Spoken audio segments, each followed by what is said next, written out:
Okay, hello and welcome to our weekly Wednesday night live stream. I am your host, Dana Morningstar, and this is a live stream that I try and do every Wednesday night at 8:30 p.m. Eastern Standard Time. So if you are new here, welcome, and if you are returning here, welcome. So I apologize, I was not here last week. As some of you know, I really struggle with anxiety, and there, there's no rhyme or reason for it. Really, I do better some days than others, and yeah, I was just really struggling with it. So, but I'm here today. Helpful mom, hi, hello, hello. So what is going on? How is everybody doing?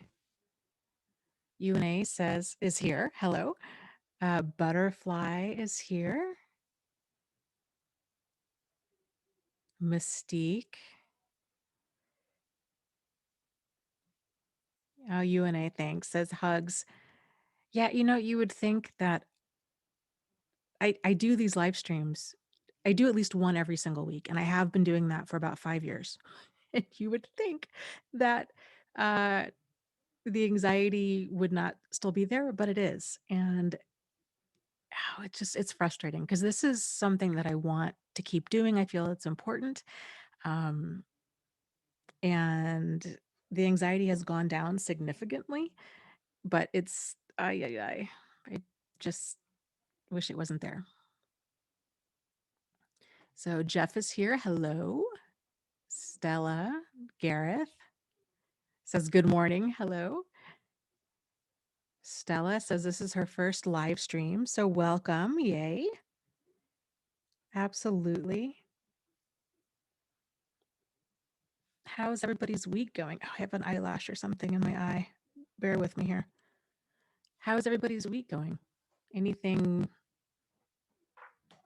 new or exciting going on? Gareth says, I will only be here briefly. Okay, that works. This is completely random, but I don't know if there's any writers here or any budding writers here. There's a thing that goes on every year. It's a lot of fun. If you guys are looking for something to do during the pandemic, um, it's called NaNoWriMo, and it stands for National Novel Writers Month. And I believe the website is, what is it? Nano, NaNoWriMo. I want to say .com, but if you look that up, you should, or NaNoWriMo, you'll be able to find it. Anyways, the whole purpose of NaNoWriMo is for the month of November, the goal is to write a 50,000 word book, normally a novel, so something that's fiction. I think the most people that tend to do this competition are fiction writers, but those of us that are nonfiction do it as well, and it's a lot of fun. So there's a whole community around it, and of course, not everybody finishes, um, but it's fun. It's fun to just kind of set a goal and to work towards it and to keep track of other people's projects and um, you know kind of light a fire under your own, and it's fun. So anyways, so NaNoWriMo, it's 50,000 words in the month of November. 50,000 cohesive words, maybe I should add. So it's towards a novel. So like a pretty solid rough draft is what you would finish with. That breaks down to around 1,666 words a day. So it's quite a bit of writing. But it's, like I said, it's fun to kind of push yourself. October, so this month, is normally known in the NaNoWriMo writing circles as Preptober. So Preptober is the month where people spend preparing for NaNoWriMo. So kind of thinking about what book they're going to write. If you're a fiction writer, kind of outlining character sketches, plot points, these kinds of things. Or if you're doing nonfiction, kind of getting together a loose outline, doing some research. Anyways, it's something fun. It's free. It's enjoyable and I don't know, something different.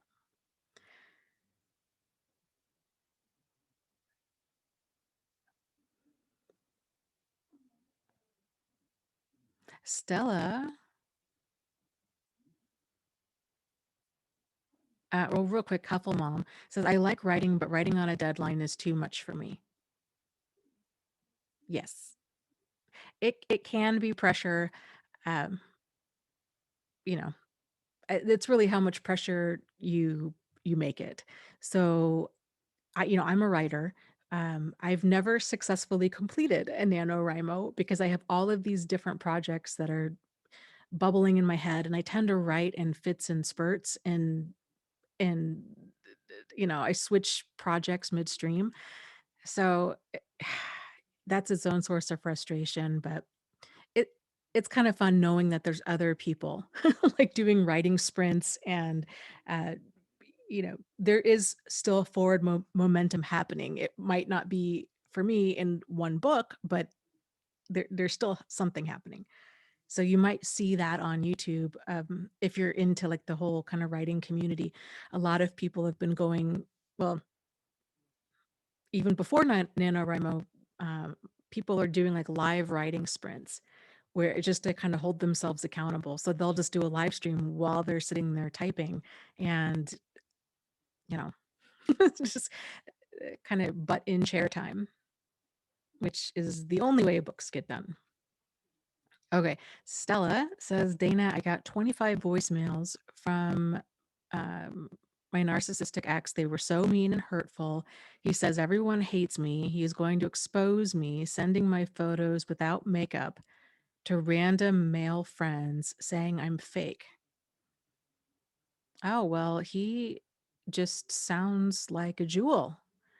Um, yeah, I mean, I would hope that your friends, male or female, aren't really going to care what you look like without makeup on. I mean, I don't know. When people do stuff like that, I'm like, oh, I'm gonna, show nude photos of you, or I'm gonna show like, bad photos of you, or I'm gonna do whatever. To me, it's always more of a reflection of them than it is of the other person. It shows it's a huge lack of maturity and um, respect and boundaries, and um, yeah. So I don't know. I wouldn't listen to anything anybody mean has to say. Who cares what he says? It's probably not true anyhow. Um, so yeah, they say all kinds of things. They threaten all kinds of things, and your best bet is just to block and ignore them. We can't control the behavior of other people. All we can do is respond to it if need be. But certain things, him passing around pictures of you without makeup on, that's not illegal. Um, I would just let it go. I would try to act unaffected by it. It's it's not a big deal, right? I mean, it really isn't a big deal.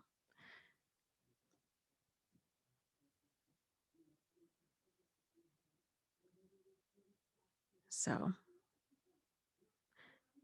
yeah, right. UNA says wearing makeup doesn't make you fake. What's fake are friends who judge you. Yeah, I agree completely. Yeah, there's a lot of kind of misogyny in that statement about his statement, not UNA's statement, his statement about, oh, you're so fake and I'm going to out you and you wear makeup and, you tricked me and da da da da da. And it's like, I don't know. To me, I see that kind of behavior. And I'm like, okay, this is confirmation that this is not a person I ever want to date or that I want in my life.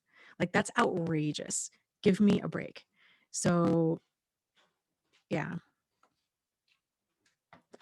Yeah, he just needs to keep walking. Okay, let me scroll up here.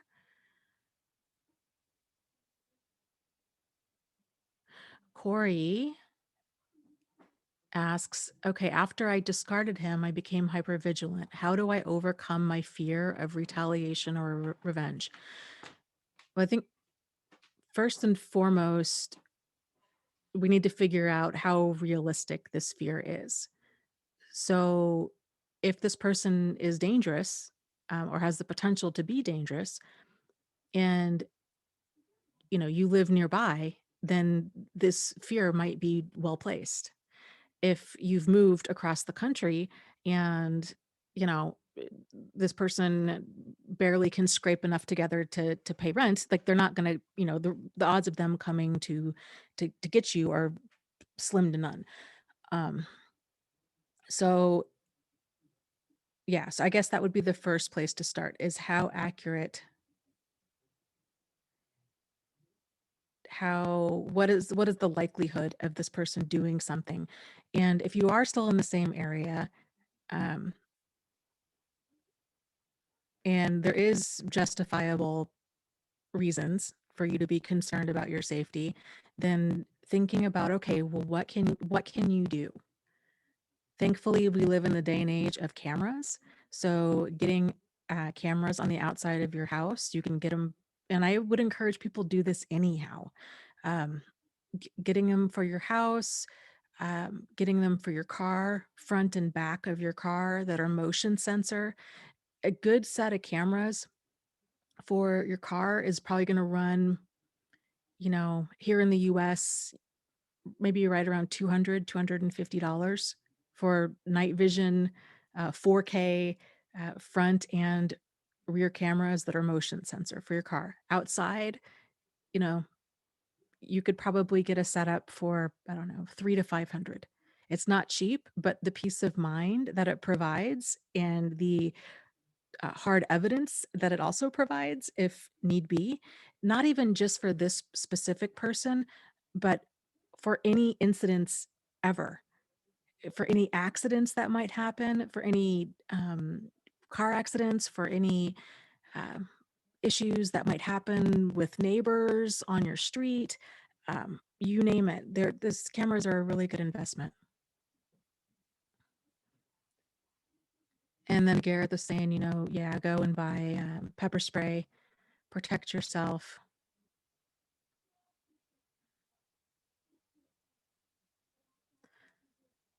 Um,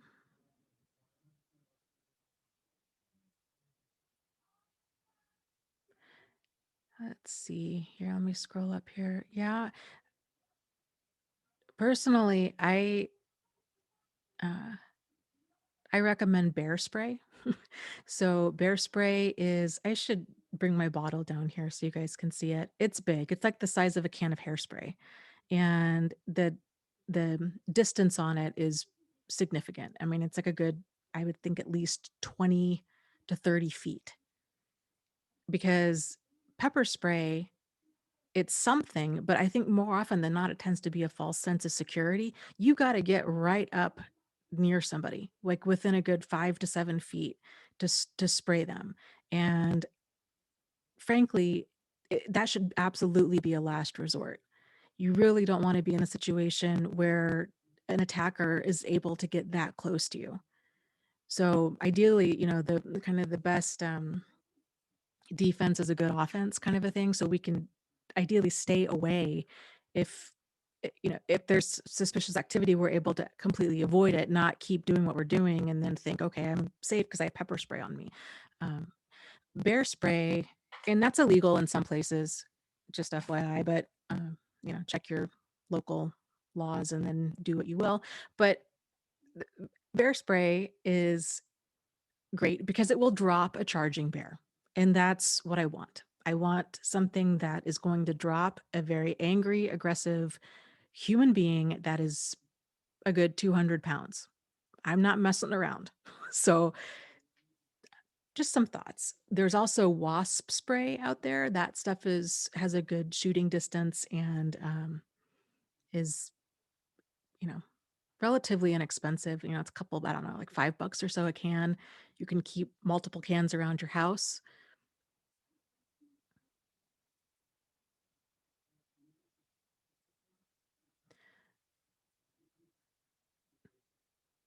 Oh, that's cool. Ember says, "Hey Dana, the new pepper sprays come in gel that shoot further." I hear. of that shoot further, I hear, and you don't have to worry about wind shooting it back in your face. That's good, because that's huge and not something that a lot of people think about.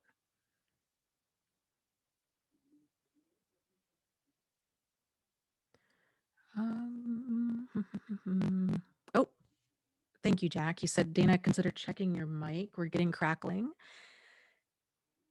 Hopefully that is better. It's difficult for me to see the zone it's in. So I appreciate that feedback.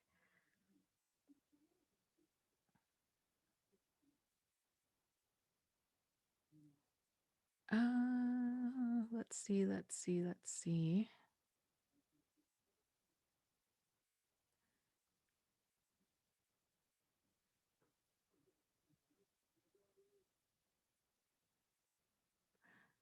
Scrolling up, scrolling up.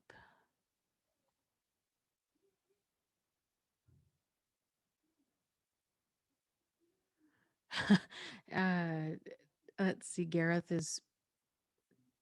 was saying he just looked up pepper spray and it shoots 20 feet. And Kenneth is saying 20 feet. It sounds like the spray we use in the penitentiary.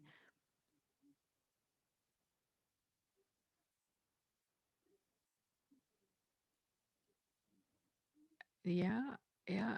There's they're always coming up with um, new technology with that kind of stuff, which is really cool.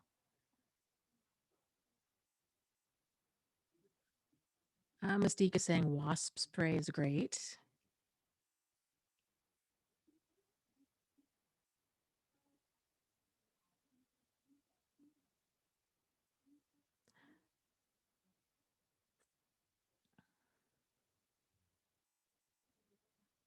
Adjourn says, Hi, Dana. My narcissistic mother is the devil. I'm trying to save up money in order to leave, but I lost my job because of COVID. I'm stuck. How much money do I have to save up before I leave the narcissist? So,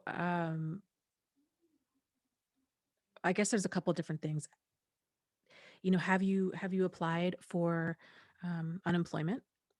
And that would be a good start. So kind of get that ball rolling. Of course, it takes some time for that money to start coming in, but at least that would be something.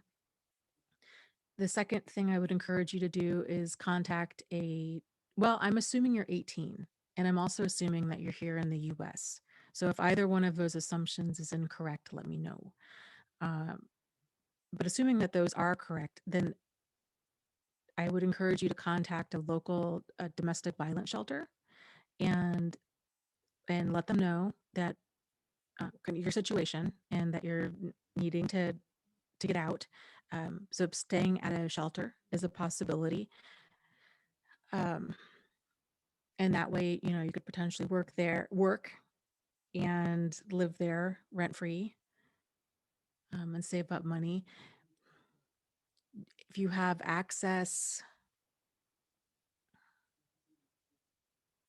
I guess just kind of exploring all possibilities. Who could you stay with? If push came to shove, who could you stay with? Do you have any friends? Do you have any other family? Um, you know, is it even if family is or friends are in other states, is getting a Greyhound bus ticket an option and finding your way there? Okay. Adjourn says, unfortunately, I'm not in the USA. We don't have shelters here, not even homeless shelters. Yeah, that's a challenge. In terms of money, I guess it's going to depend. So if you have friends or family that you can stay with, then I would try to maybe make that the first step, um, and then kind of go from there. So I don't when a situation is absolutely awful, what would be ideal in terms of saving up and what would be, what kind of what's in the best interest of your mental health tend to be two different things. So if you can make a jump, if you can make a jump to staying at a safe place, a friend or family's house, then I would say go for it, and then kind of come up with a plan to get on your own 2 feet after that. You could, and I don't know where you are in the world, but um, babysitting, kind of coming up with house cleaning, um, these types of jobs, pet sitting, pet walking, um, tend to be, there's always in demand. So that's a thought to kind of just get some income going.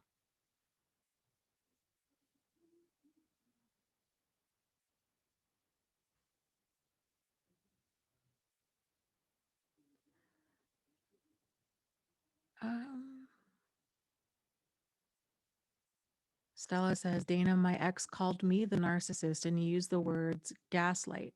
He is the narcissist that is abusing me, yet he is calling me a psycho. It's strange behavior. Yeah, that's more often than not, that's what they do. So for those that are truly narcissists out there, again, you keep in mind the term narcissist is when a person has that high degree, like that pathological degree of narcissism, it's they are at the center of everything. It's a very immature mindset. The sun rises and sets when they wake up in the morning and when they set at night. Nothing is ever their fault. It's got to be their way or no way. They are always right. It's a very childlike mentality.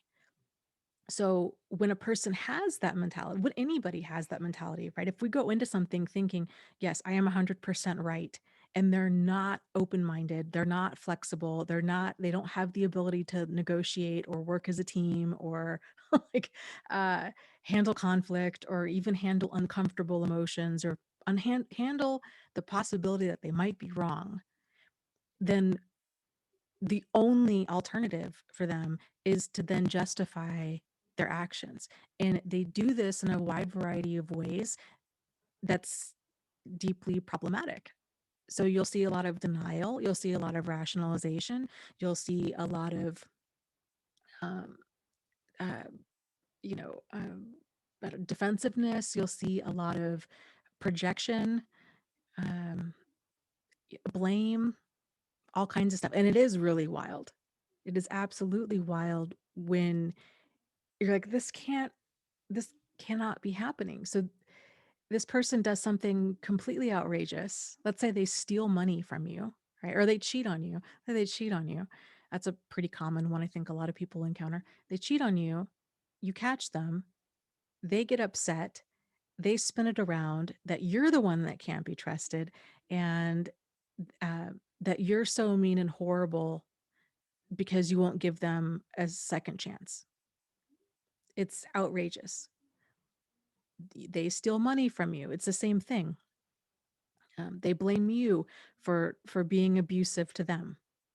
With narcissists, any type of boundary that other people have that that other people are holding against them, that feels like abuse to them because they have no concept. They have no concept of healthy or appropriate boundaries. It's whatever they want in that moment, just like a child.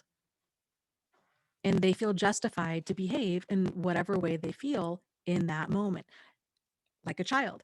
If a child's frustrated, they act out. If they're tired, they might, have a temper tantrum, or if they're frustrated, they might start screaming. Narcissists are the same way. You see that exact same behavior, but with the adult version of it.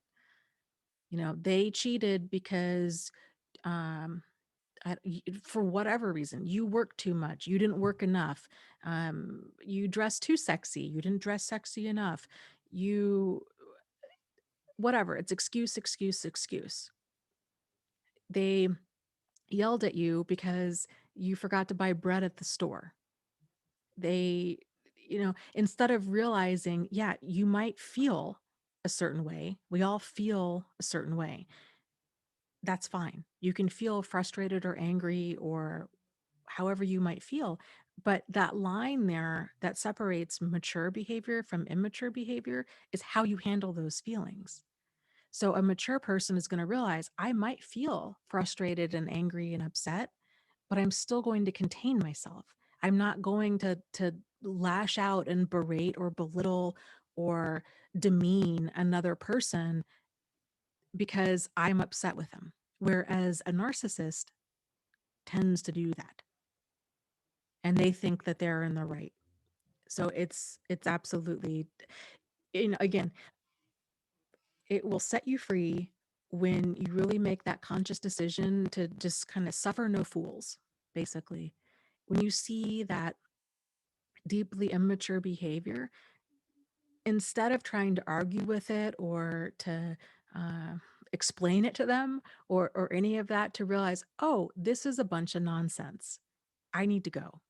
Or, oh, like, this is a bunch of nonsense. This is the confirmation. This is another piece of confirmation that this relationship is not going to work. Because in order for a healthy, happy, let's put it this way, in order for a healthy, well-adjusted relationship to take place, it has to require two healthy enough, well-adjusted enough people. And if you've got somebody, so like a healthy, well-adjusted relationship is synonymous with a mature relationship, right? A mature relationship, I guess is a better way to say it, maybe. Mature relationships only possible with two mature people. If you have one profoundly immature person, and you can tell immaturity by a person's behavior, if they can't handle frustration, if they can't handle their anger, if they can't effectively communicate their wants and needs and thoughts and opinions, if they don't have the basics of adult behavior down, there is no healthy, well-adjusted, mature relationship possible with that person. And and this takes time to fully wrap your mind around, but once you do, it will set you free. Because then you realize, oh, all of this frustration that I'm feeling is I'm hitting their limitation. I'm hitting their limitation, and I'm expecting them to be something in some other place other than where they are. So they're emotionally still very immature. And I'm thinking, I'm looking at this person in front of me. I'm like, okay, this person's like in their 30s. So I'm expecting them to have the emotional maturity of a 30-year-old. And this person I'm dealing with is like lying in all kinds of just mayhem, chaos, and foolishness that a 5-year-old would throw your way. This is not it. So there's that cognitive dissonance that we experience. If I cannot believe another adult is um, telling me these lies or is saying these things thinking I'm going to believe it. This is absolutely wild. Or they feel victimized because I wouldn't give them their way. So when we see their behavior for what it is, realize that it's a limitation. It did not start with you, and it's not going to end with you. There's nothing that we can do to fix that. That's within them. Then it's a lot easier to kind of, pack up your marbles and go home, so to speak.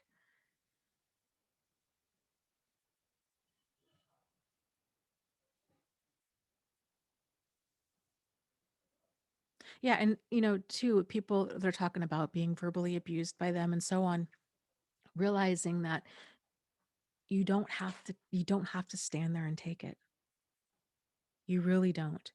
So I know that might be the long-standing pattern, especially if they're family, but you can, um, and it helps to think about things, to anticipate things ahead of time and be like, okay, well, if this person has a history of, um, you know, just being difficult or being very high conflict or just exhausting, then creating anticipating and kind of creating the situation to where you can remove yourself.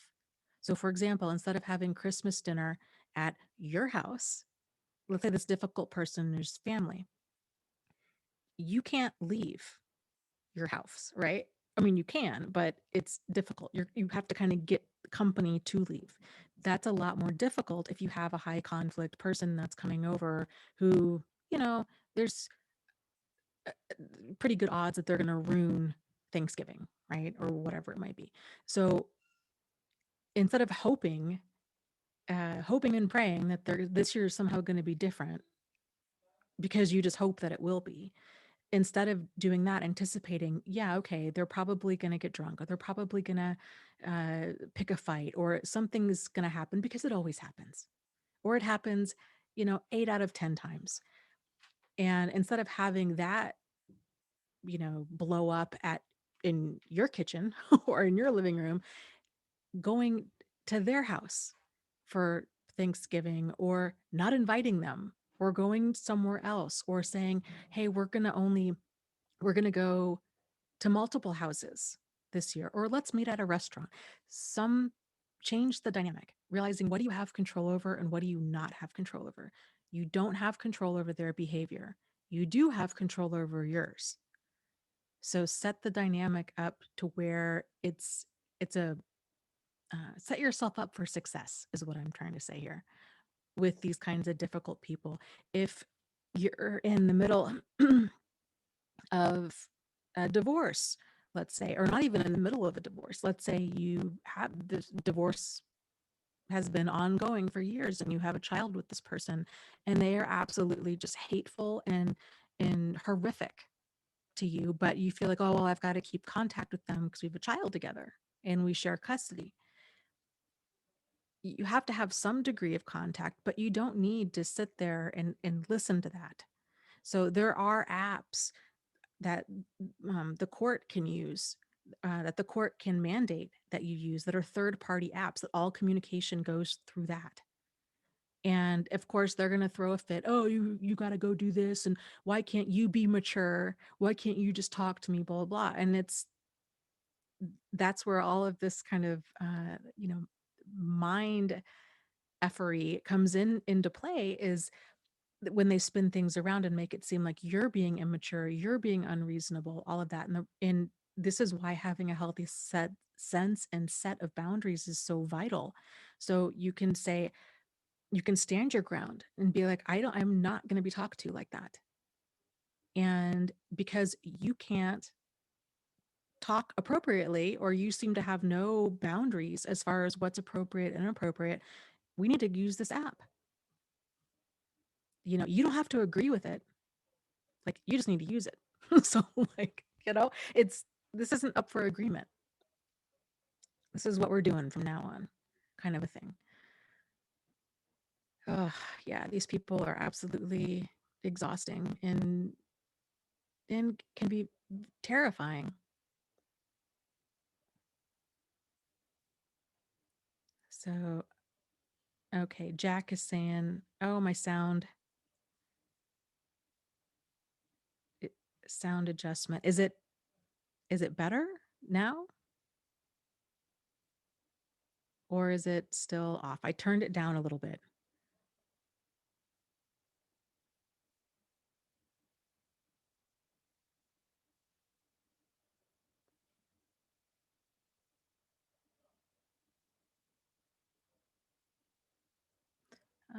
Let's see. Yeah, Jack, what did you guys decide about that? He was saying yesterday on the live stream with me and Angie, um, him and his wife, Hufflemom, um, there's a situation brewing where his mother had offered to pay for renovations to their house.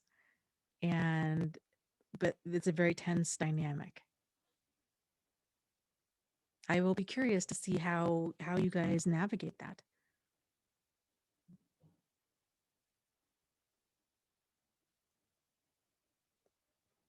Embers says, I did nearly 2 years of weekly DBT. I'm trying to build up an assertive voice to get her to chill out around me. I can't cook since she crowds my space.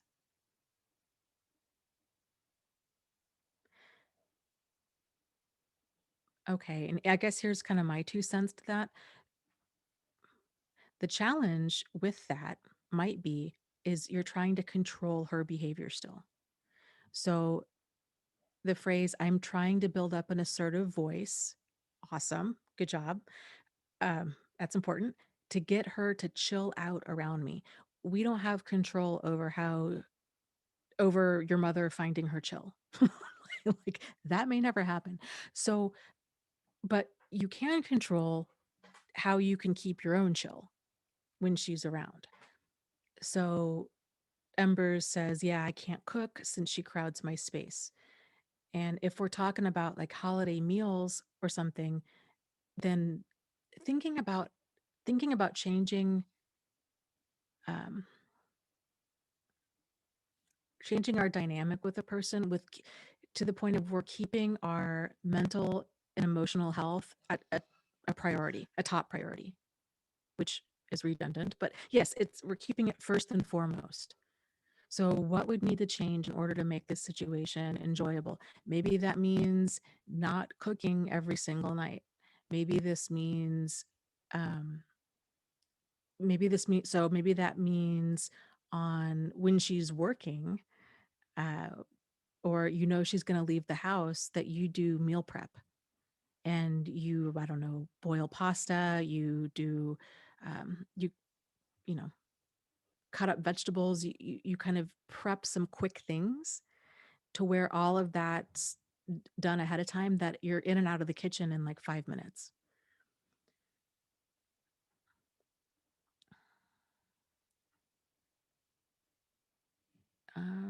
So okay, Embers is saying, yeah, I need advice on an overbearing housemate with nervous talking that overwhelms.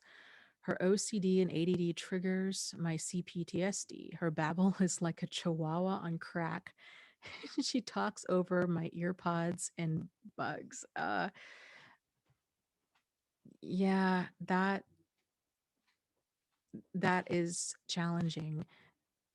Um, I guess, is there any say in this housemate and how long she's going to be there? And you know, can you and the other roommates kind of vote her off the island?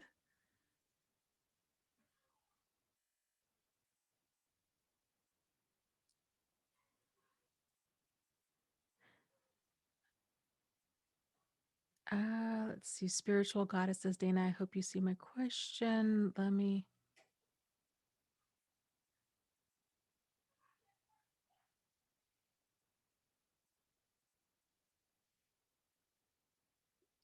Cha cha cha. Okay.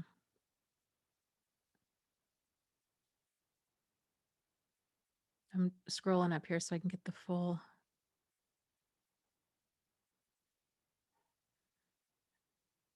question here. Okay. Spiritual goddess says, I feel so alone right now. I feel like I've lost my soul, and the psychological abuse has gotten worse to where my mom has asked me to go to therapy because I haven't been the same. I can't get grounded and connected to my body. I'm trying to take the steps, step by step, to get out. My dad almost got physical with me because I called him a child. So much doubt and fear. I feel so stuck to my mom because it's an emotional bond and my body won't let me fully cut it out because it's an intense feeling of fear in my body. Therapy for me on my own by paying it for myself, going alone, not with my mom. I just feel like I've lost my worth, self esteem, self respect, and I feel so codependent.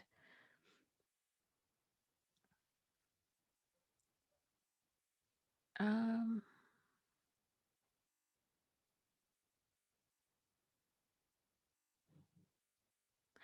and I like that advice. And she says, thanks, Embers.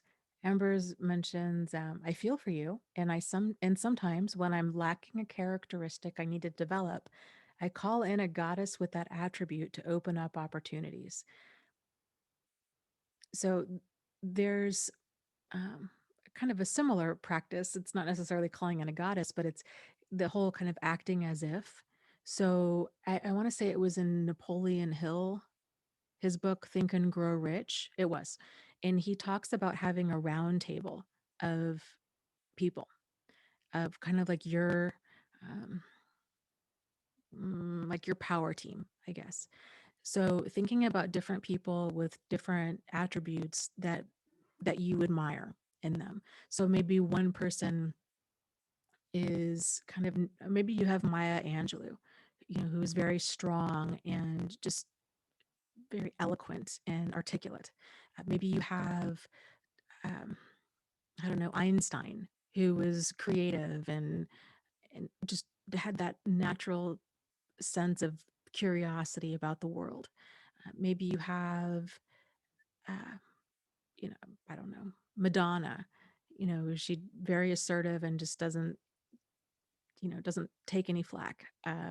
Whoever might be on your dream team, and then thinking about, so then you can kind of visualize bringing an issue that you have in life to the stream team of, um, okay, I'm having this one challenge at work or with my mom or with whatever, and then kind of visualizing what would each person say about that, and what kind of advice would they give. And it can be very insightful to kind of role play that way.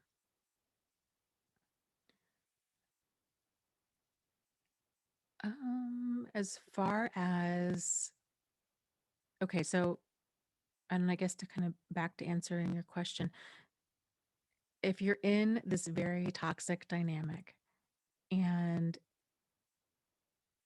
I think it would be ideal if you could get out of it. That would help tremendously.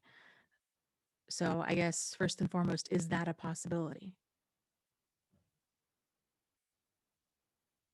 It's very difficult to heal when you're in the thick of it all, and when you're in deep dysfunction like that. So, ideally, the part of the first step of the solution would be to get out of there and into like your own place, or into a place with, um, non-abusive people. If that's not possible, then I would encourage you to create little oceans of sanity in this environment. So that might mean, I don't know, spending time taking a long bath, or going for a walk, or, um, spending time in your room, or, um, these kinds of things.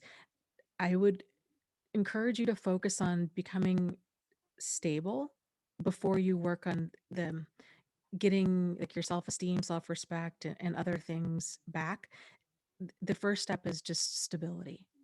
So kind of getting your feet underneath you and finding that sense of calm, because when we're in that fight or flight stage, we're not thinking clearly, and kind of plans that we make are going to be very, instant gratification.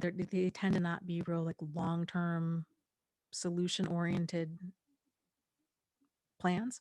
So getting yourself to a place of kind of cool, calm, and collected as much as possible. And then once you're more stable, then working on, okay, it's kind of the whole like Maslow's hierarchy of needs. It's getting those basics of the physical and the physiological needs met before we move up to like the self-esteem and like the self-actualization needs. So getting the basics done, and trying as much as you possibly can to not internalize, um, their behavior. Or,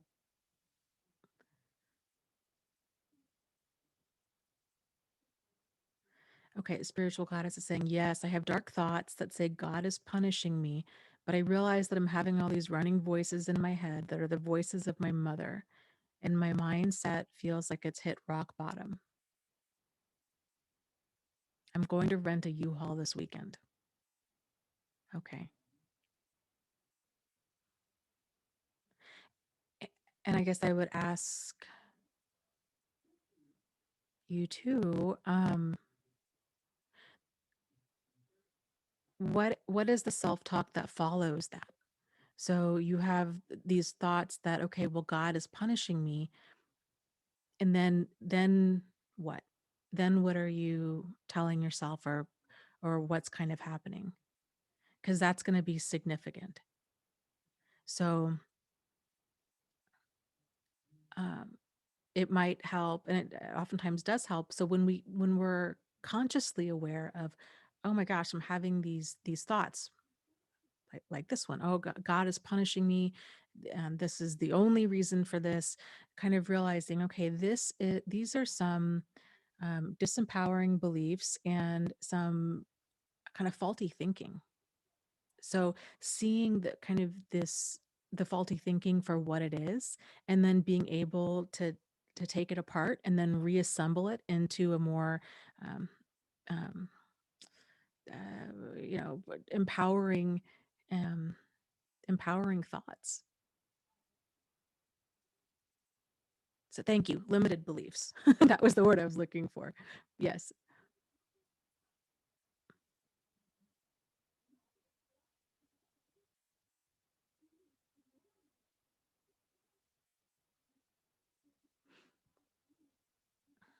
Okay. Spiritual says the thoughts tell me that, but that's your family. You can't leave them.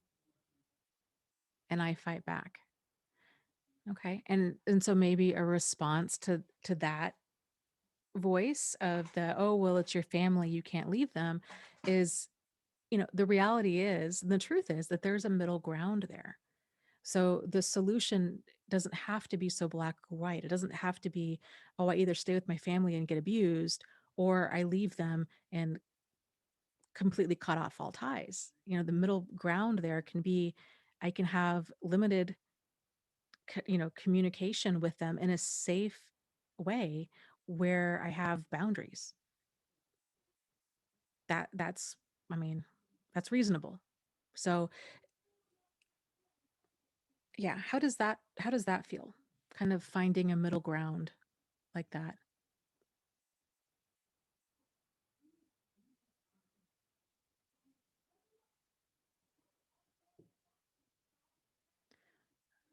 Um,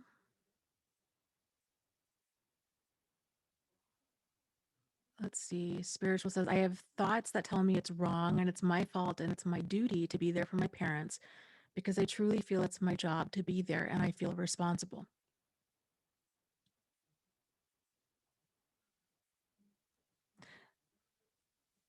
Well,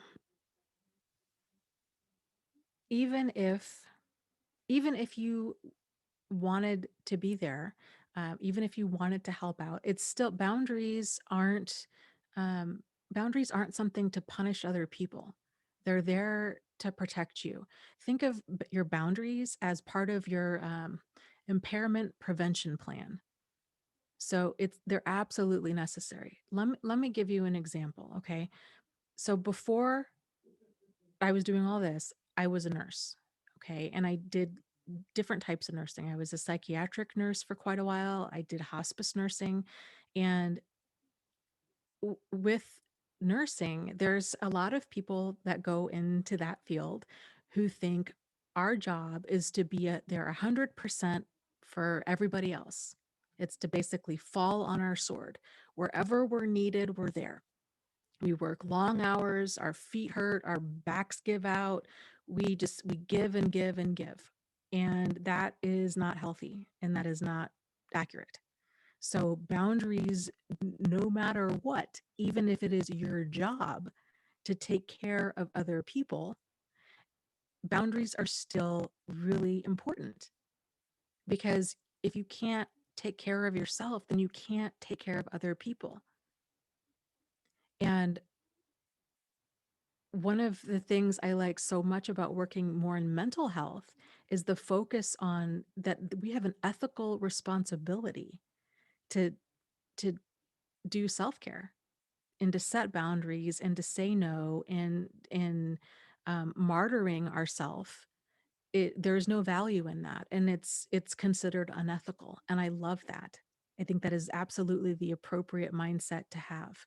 Destroying yourself to take care of somebody else, it's it's not healthy, and it's not necessary, and it does no good, because then it burns you out, and then you can't be there to take care of them. So, here's another example. So I don't know how long you've been around, but my dad passed away Thanksgiving of last year. Okay. And I went down to visit him. It was mm, right around this time last year. It's really hard to believe. And again, I was a nurse, right? So, and I was a hospice nurse, and my dad had terminal cancer. And I realized I can't leave. I need to stay. And my dad lives in a different state. And so I had to think about, okay, what are my boundaries with this? And it was a very, very difficult time. The hospice home care that we had, it just was a mess. It was a mess. So I kind of hit the ground running. I had no intention of staying there until he passed. I thought I would be able to travel, to fly back and forth. That was not the case. And um, so it became it very quickly became about a 24-hour a day job. And very quickly, I realized this is not sustainable. And even though I want to be here, even though my father and I had a very tumultuous relationship over the years, um,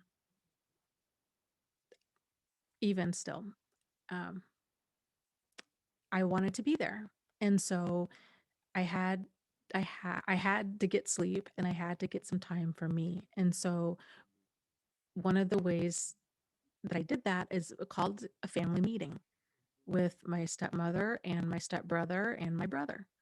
And I was like, okay, guys, here's the deal. I can't do this all by myself. So we need to get something figured out. So this is sustainable. And that's what we did. And it was awesome because everybody was willing to help out, but there was no coordinated effort until that time. And then once we got that, it was like we were taking shifts and it ran smoothly.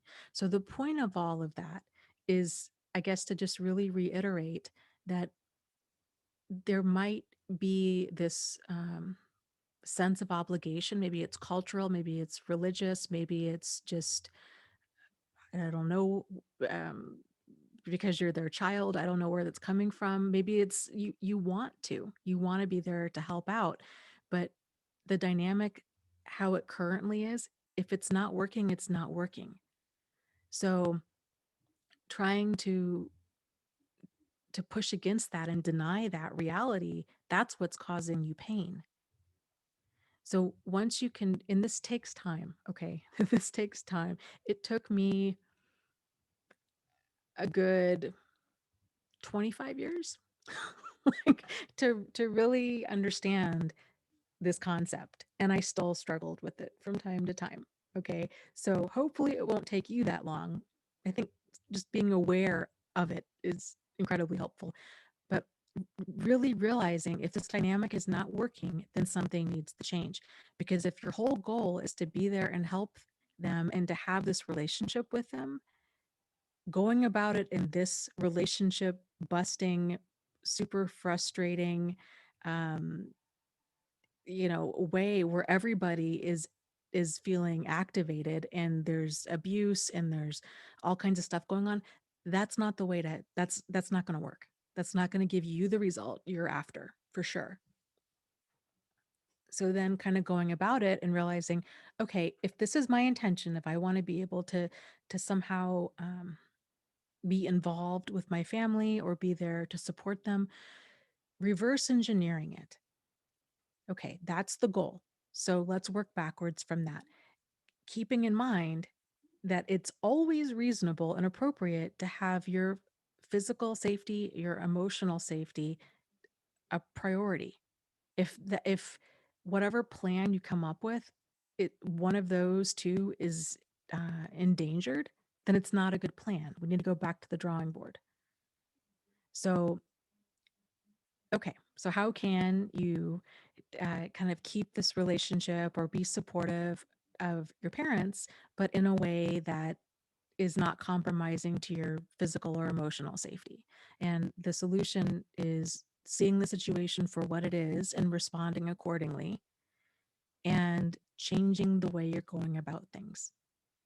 So it's going to involve changing your boundaries and um, in continual analysis of what's working and what's not, and why, and what needs to be done different. And this is the part that can take a while. Hopefully, again, it won't take you 25 years, but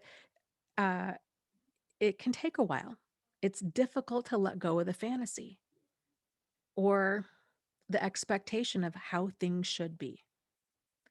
It would be really great to go to home for the holidays and have things play out a certain way, and everybody gets along great and behaves like an adult, and there's respect and dignity and, you know, like all of that. But for many of us, that's not possible. So realizing, yeah, that would be nice. It sucks that that's not a thing in this dynamic. So what are the parameters that I have to work within? So if you're like, okay, it's they might want, they might say, oh, honey, we want you to come stay for 2 weeks. And you think, oh, I really would love to stay for 2 weeks. But about 36 hours in, you're done. You're like, I need a drink. And I need a hotel. Like, I need to get out of here because this is not working. If you know this, then then don't plan for the fantasy. Plan for the reality and set it up again to where you're setting yourself up for success, to where you can leave the situation. I hope that helps. So, okay, let's see.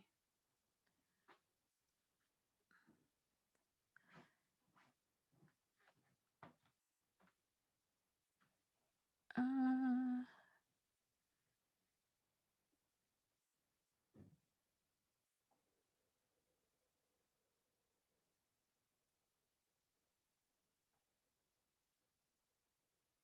okay, let's see. Scrolling.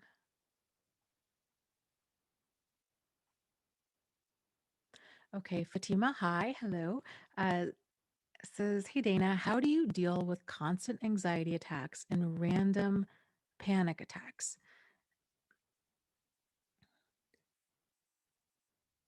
That is a great question, and that's a very big question. And I think it depends on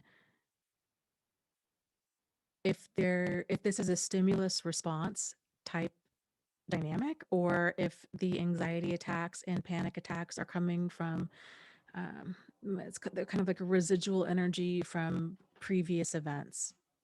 This is very significant, and I feel like this concept of stimulus response has come up a handful of times tonight. So let me just take a moment and explore that, because this is a very common, I think, point of confusion for a lot of people. More often than not, us as human beings, when we feel a certain way, there's a reason for it. There's a stimulus and there's a response. There's somebody's behavior, and then there's the way we feel about it. There's our behavior, and then there's the way that we feel about it. Do you see what I'm saying? So it's more uncommon for a person to just experience, oh, I'm just angry because I'm angry, or I'm just anxious, or I'm just feeling this way out of the clear blue. More often than not, there's reasons, there's events that precede that. So kind of getting clear on what's going on there. If you're living in a house that's a high stress environment, or if you're in a job that's a high stress environment, it's reasonable and appropriate to feel stressed. It would be abnormal to not be stressed in a stressful situation. That's a little concerning. So because it means something's out of tune there. And this isn't to say that we can't moderate that. If you have a job that's incredibly stressful, again, this goes back to, what do we have control over? What do we not have control over? If we have to absolutely work there, or if we have to absolutely stay in this place that's incredibly stressful, then figuring out how can, what steps can I take to reduce the stress and anxiety that I'm experiencing? Because if our plan includes another person changing, that's the fantasy. And that's not a good plan. We're going to be waiting for a long time. If it happens, great, but I wouldn't, I wouldn't sit around waiting for that to happen. So thinking about, okay, if you're having constant anxiety attacks, is there constant anxiety inducing behavior going on around you? If so, that makes sense as to why you're having constant anxiety attacks. So then what can you do to kind of remove yourself from that situation, or kind of change the dynamic in that situation?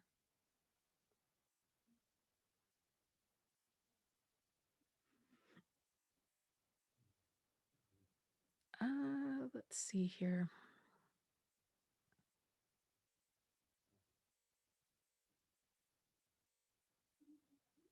Fatima says, I'm constantly walking on eggshells, like about what I might say or do and what might happen in the future.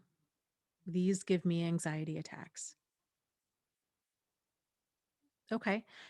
One of the things that you can do with that is to play it through. So fear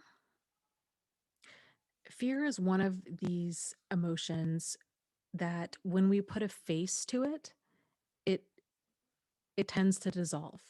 Or at a minimum, it tends to become more manageable, because then we know what we're dealing with. Fear that doesn't have a face on it can grow to this enormous size, and it can be very massive and overwhelming and terrifying, because we're swinging at shadows. We don't know where it begins and ends. We don't know what is involved. We don't know what we need to do in order to manage it, or you know handle it. So getting clear on, okay, worst case scenario, play something through. If, let's say, you say something or do something and it absolutely infuriates another person. Okay, let's just say, we'll say it's your mom. Okay, so let's just say it absolutely infuriates your mom. So then, okay, well, what do you think that she would say or do? Okay, let's say she'd scream at you, she'd call you all kinds of names, she would, throw you out of the house, she would disown you. Like, what do you think would happen? And then, okay, then what? So now you're sitting in the front yard and you're disowned. You're They won't let you back in, they want nothing to do with you. Okay, then what? Okay, well, then you would probably go to the neighbor's house and maybe call non-emergency police, or maybe you would call a friend or a family member, um, and let them know what happened, and you would try to line up a place to stay, right? And then you would go from there. Okay, well, if they've completely cut me off, they want nothing to do with me. Okay, I guess, again, the whole Maslow's hierarchy of needs. I need to get the basics down. I need to get a place to sleep that's safe. I need to get food, clothing, shelter, probably transportation. I need to get the basics lined up. Get that lined up, and then, okay, then I'm probably going to need some support, from some like emotional support from friends. Probably going to need to get a job, or if you're in college, applying for financial aid, doing something to get income so you can afford food and shelter. Um, then, okay, then I'm probably going to need to get some therapy, right? Because now I had this huge falling out with my family, and that's traumatic. Okay. And if that were to happen, I'd probably, well, if I wanted to keep in contact with my sister, then I'd have to maybe go about it in this kind of alternate way, maybe contacting a relative or a friend, or whatever it might be, to keep contact open with her.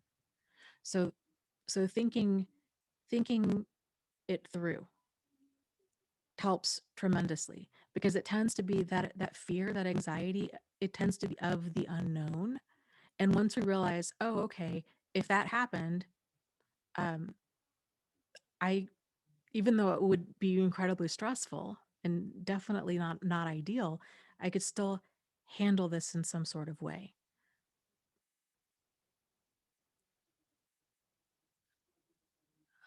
Let's see. Kenneth says, Dana, I'm embarrassed to say this, but I'm still self-harming. What can I do in that moment when I have the urge to do that? Well, one of the things that I would encourage you to do um, would be to keep a journal. So, and realize, I guess this goes for all of us, right? But realizing that all of our behavior is there to serve a purpose. It's there to meet some sort of need, whether we realize it or not. So when you realize this, okay, there's something deeper in your brain that's driving your behavior, that this kind of unconscious part of you is doing this to meet some sort of need. And realizing that hopefully can kind of open that door to self-compassion and giving yourself grace. And so we're replacing a lot of the shame that tends to go along with kind of quote unquote like maladaptive behavior. So we're replacing that shame with compassion of, okay, I am trying to get some sort of need met. This is my highest and best way of meeting it at this point in my life. This is not working. This is not how I want to continue to meet this need. So therefore, I need to develop some other ways of handling things, of coping. But a lot of this stuff, it's figuring out, it's taken some, it's backtracking and figuring out, okay, well, what need am I trying to meet? What's going on? What's preceding this urge to self-harm? What are the emotions before I do this? And then what are the emotions after? And so journaling can help with that. It can also help to kind of, and again, anticipate, okay, if this is how you're handling, if this is your brain's way of handling certain stressful memories or situations, then thinking when you're not activated, uh, thinking about, okay, what are some alternative ways that I could handle these emotions? So it could be, okay, I could go, I don't know, binge watch Ghost Hunters. I don't know. I'm just pulling stuff out here. You could go for a walk. You could call a friend. You could um, maybe join there's groups on Facebook and on Reddit, I'm sure, that involve, um, childhood trauma or depression or self-harm, where people, they go in there and they talk about, these are the feelings that I'm having, or, it's been 32 days since I've self-harmed and I'm doing really good, please encourage me. Those kinds of groups where people get it and they can help to support you in the new path that you're wanting to take.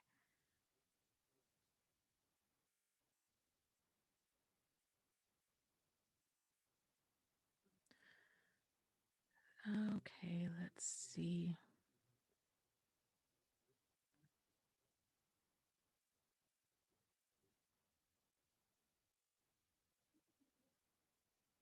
Um,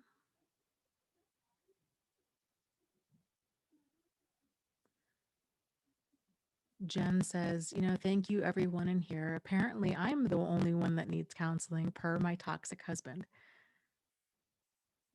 Yes, this is very common where you have a person, especially if a person doesn't understand dignity and respect and boundaries and the rights of another person, and that you are an autonomous being with your own thoughts and opinions and wants and needs and feelings and all of that. If they don't understand those boundaries, and if you saying no or having any issue with their boundary crossing behavior, then yeah, in their mindset, it's like, yeah, you need therapy, but like, uh, And of course, it doesn't hurt to get therapy when you're in a relationship like that, especially if you can't leave.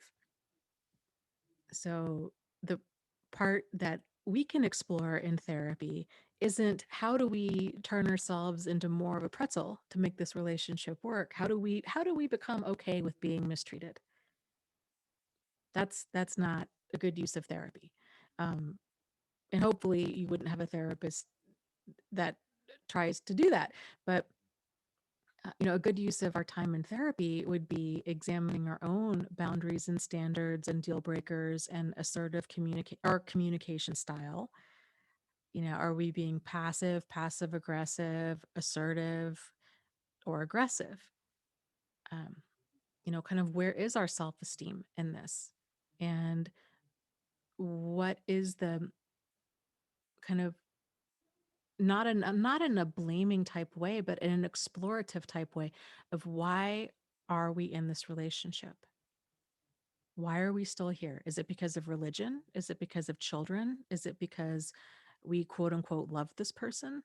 Is it because we hope they'll change? What's keeping us here?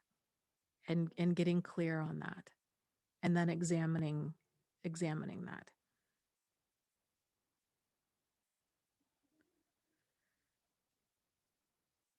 So, and I think Jen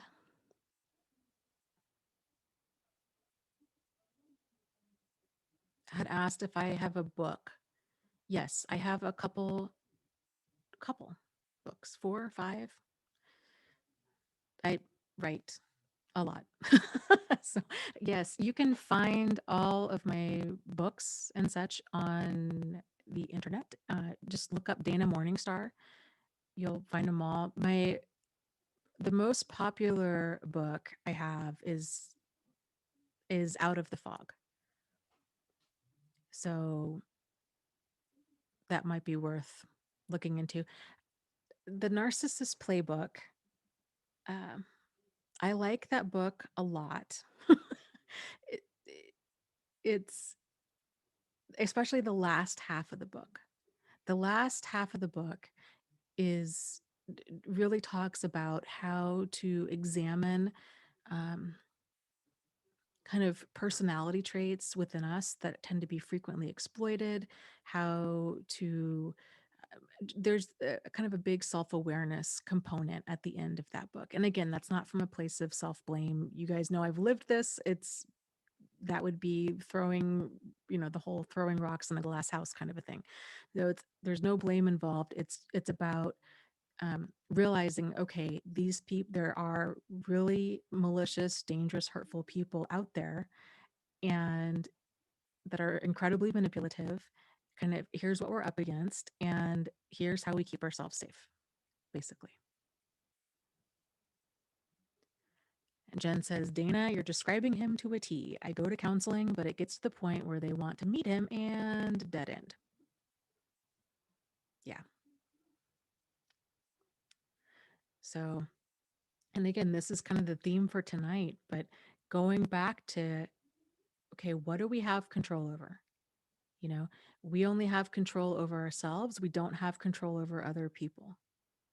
So in therapy, we can only really work on what we have control over, which is our boundaries, our standards, our deal breakers, our the way we communicate with others, the way we you know uh, kind of handle frustrations, explore why. Is there a pattern?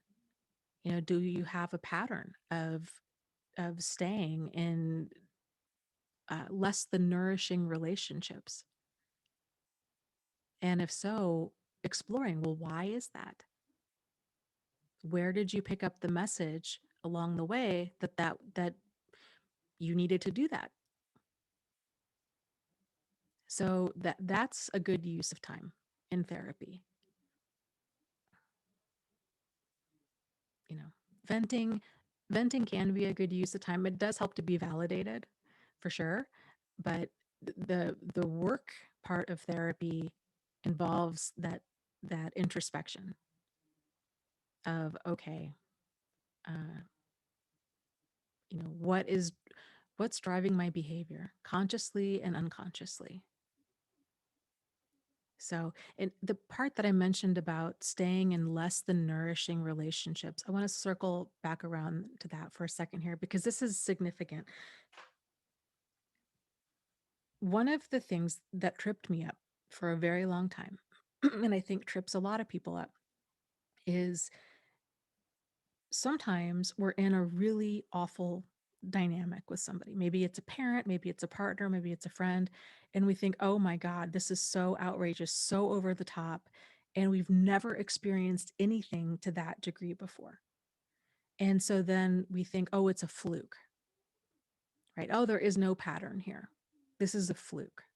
This person came across as really charming and likable and nice, but they ended up being really manipulative and just, malicious and dangerous and whatnot. That's extreme. That's extreme behavior. Hopefully, we don't have a pattern of people with really extreme behavior like that, or being in relationships with people with really extreme behavior like that. So that's deeply concerning. If a person's been in multiple relationships with somebody who, let's say, is physically abusive, very concerning. It's much more difficult to see kind of quote unquote like more mild forms of dysfunctional relationships and patterns of those in our life. So because of that, that can fly under our radar for a very long time. We think, oh no, it's, had I known, about narcissists or sociopaths, then I wouldn't have gotten tangled up in this relationship. Well, maybe, but would you still have gotten tangled up in more milder forms of deeply dysfunctional relationships? So it's really worth kind of going back and thinking about different dynamics that you've had with significant people in your life, um if they were toxic, why and how did these dynamics last as long as they did? So most, I would say everybody, frankly, like if you don't grow up in a dysfunctional family, you grow up in a dysfunctional society. Like there is no avoiding dysfunction. So I just don't buy it. I don't buy that somebody has made it to the age of 18 without getting bombarded with dozens of deeply dysfunctional messages, most of which I would say that we tend to pick up and take on as truth. And it's not until we're for most of us, we're, you know, significantly older, 30s, 40s, 50s, that we realize, oh man, this way I've been, my thinking about commitment and love and, um, you know, obligation, or all of these things about what is the truth and what is my map of the world isn't accurate, basically. So, you know, it's good to examine, this stuff and figure out, okay, what kind of dysfunctional beliefs do we have? And I find it helpful to go in thinking that we have them, instead of trying just save yourself the time. Like, odds are you do. We all do, because we grow up in a dysfunctional society. So instead of trying to think if you do, just yeah, you do. So um, you know, what what are they? You know, and working backwards. Everybody has them to some degree. It's interesting.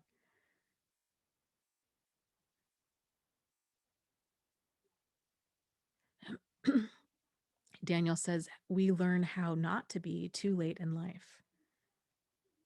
Yes, I agree. And it's tragic and it's frustrating, because it really doesn't need to be this way. And this is kind of my goal in life, is for it to not be this way. It's ridiculous. It's ridiculous. Like, there are things that are known. And this knowledge, we have the power, we have the technology to transmit this knowledge to other people to save them time.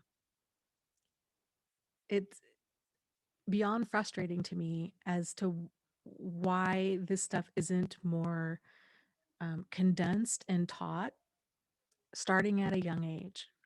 I would like to see it, emotional health stuff start being taught in like kindergarten.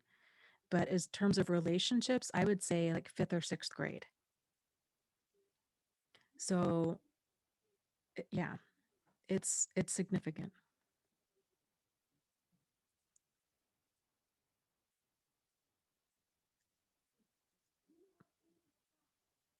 But I think too, at the same time, this is kind of the whole journey of the human experience. You know, I think every generation has its mm, feels slighted in some way of, oh, I wish things had been different. Oh, I wish we had a polio vaccine. Oh, I wish we didn't have, child labor. Oh, I wish we didn't have this, World War II. Oh, I wish, it sucked because we had, I don't know, we didn't XYZ going on in our life. Um, and the reality is, life isn't fair and it never was meant to be. And so really embracing that of it's life is a continual evolution. It's just a continual process. And fairness doesn't play into it at all. It's just kind of dumb luck, frankly, of when we're born, the time, and to what parents, and to where in the world. Just dumb luck. And then we try to make the best of the hand that we're dealt. So, and that's where I think the true power comes from. If life was an absolute cakewalk and, there wasn't any struggle, like I really feel that the struggle that we go through is a part of evolution. It's necessary to some degree. It strengthens us. It gives us resiliency. It gives us determination. If we didn't have the struggle, then we wouldn't have the strength that comes from it. And that can be very difficult to see or to embrace or to accept when we're in the middle of the struggle, especially if the struggle has been going on for a long time. But um, yeah, I really do feel that it's necessary and it gives us that strength that we need. Um, and then hopefully with this next generation, teaching, passing everything down to them. I just get so tickled when I see people come into the chat that are teenagers or young adults. That just fills me with so much hope for humanity of, wow, it's awesome that you guys are um, seeking out answers and information and support and uh, that you're dedicated to personal growth. Like that's really, really cool.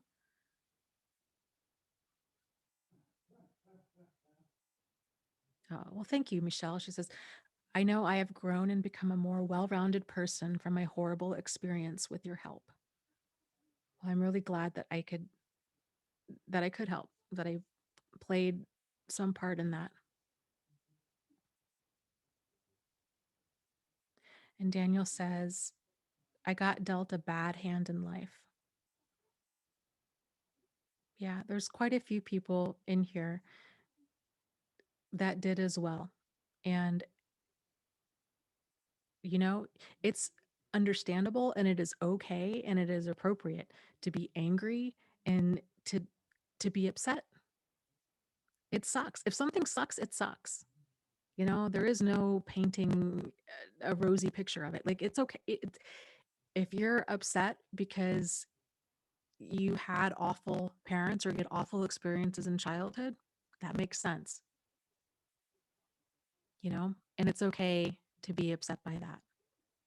And, and it's hard to kind of pick up the pieces from that and be like, okay, well, now I'm going to move forward and have this, um, well-adjusted, well-rounded life. It requires a tremendous amount of effort to do that. However, I will say from both personal and professional experience that it's the people that go through kind of these outrageously trying times. Those are the game changers. Those are the people that change the world. And those are the people that not only change the world, that you change your whole family tree, you change the path completely. People tend to unconsciously kind of um, recreate these dysfunctional patterns that they were raised in. If they're unconscious to it, and if that's just how things have always been, and they accept that as, oh well, that's just how things have always been, therefore that's somehow okay, and then they continue to repeat that. Well, gosh, my mom screamed and yelled at me, so therefore I'm going to scream and yell at my kids, kind of a thing. That's that thinking. If they're perpetuating this, then they're just going in circles. It takes that person in that dysfunctional family to be like, you know what, time out. Like, this is really screwed up, and this is not the way that people should be treated, that I should be treated, that anybody should be treated. And this ends now, and this ends with me, and I'm going to start doing something different. Boom, that's when things start to change. And unfortunately, like I was talking about before, we're either raised in a dysfunctional family or we're raised in a dysfunctional society. So many of these dysfunctional behaviors get passed around as truth, as this is just how we do things. This is the right way to do things. And it's not until people begin to wake up and question that things begin to change. And so it's good that you're upset, and it's good that you're questioning things, and it's good that you're wanting to do things different, because that's how lives change. Yeah, Cecilia says somebody has to break the cycle. Yep. And that's how that gets broken.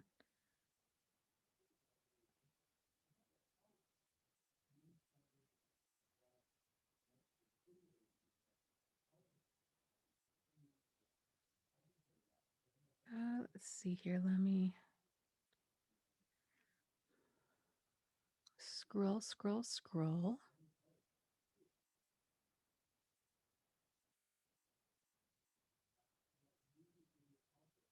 Oh, well, thank you. Michelle says, having your podcast in my ear has kept me calm when I was feeling really out of control.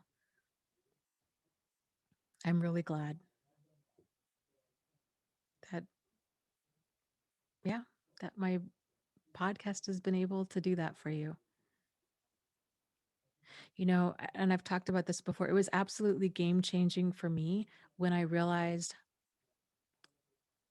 that I didn't need to be broken. Like, there were other alternatives out there. With my situation, I just felt so deeply damaged and profoundly broken. And yeah, it was just a really, really, really difficult time. And I kind of thought, well, I don't, how, like, I'm just going to have to go through life, I guess, just kind of being broken. And I don't really remember like what was the turning point was, but it was the realization of that I could have something good come through this, and that I didn't have to wait. I didn't have to wait until I felt a certain way um, to have those good things happen. And so kind of once I realized that, it really lit a fire under me of, okay, again, what do I have control over? What do I not have control over? And at that point in my life, I'm like, I have control over quite a bit. Not a lot. Didn't have control over. I was in a downward spiral. Absolutely. It was awful. Like awful. Um, but the things I did have control over were my mindset. And so I was very intentional about what I was feeding my brain and how I was, um, keeping myself going. I had, like poster boards, like you get at Walgreens or whatever for like $3, and was writing big messages to myself on them. Um, one of them was, I believe that something good will happen to me and through me today. And at the time I wrote that, I didn't believe that at all. I didn't believe that anything good was going to happen to me. I was almost afraid for something halfway decent to happen, because it just seemed like anything that was good that would happen would be followed by something really bad. And um, yeah, it was just a very, very difficult, um, stressful time. But realizing, okay, yeah, I can do different things here. I can create my own future in a lot of different ways. You've heard me talk about, um, taking a lot of that anger and channeling it into things that are positive. I mean, I think we all have, there's certain moments in our pain that give us either, a lot of concern, or they're like aha moments. And there were a few. I remember one night I poured myself a glass of wine, and I remember thinking, oh, this could be a slippery slope into a drinking problem. And I don't want to start drinking to numb my feelings. And so at that point, I stopped buying alcohol. I'm like, okay, I'm not going to open that door, because this is how a lot of, these kinds of addictions start up. And I'm like, I don't even, that's the last thing I need to try to do, is try to heal from this and then, battle an addiction. So I'm not even going to open that door. And then, it's just all of these different realizations kind of start happening. But, um, yeah, making the decision of, this is not going, you're not going to let this end your life, that you're not going to kill yourself over it, is a big first step for a lot of people. The second step, you're not going to let this destroy your life. Okay. This is where your determination is going to need to kick in. You dig your heels in, you get determined. I'm not going to let this ruin my life. And then the third one is, I'm going to use this for my highest and greatest good. Damn it. And then the fourth one is, I'm going to use this for the highest and greatest good of other people.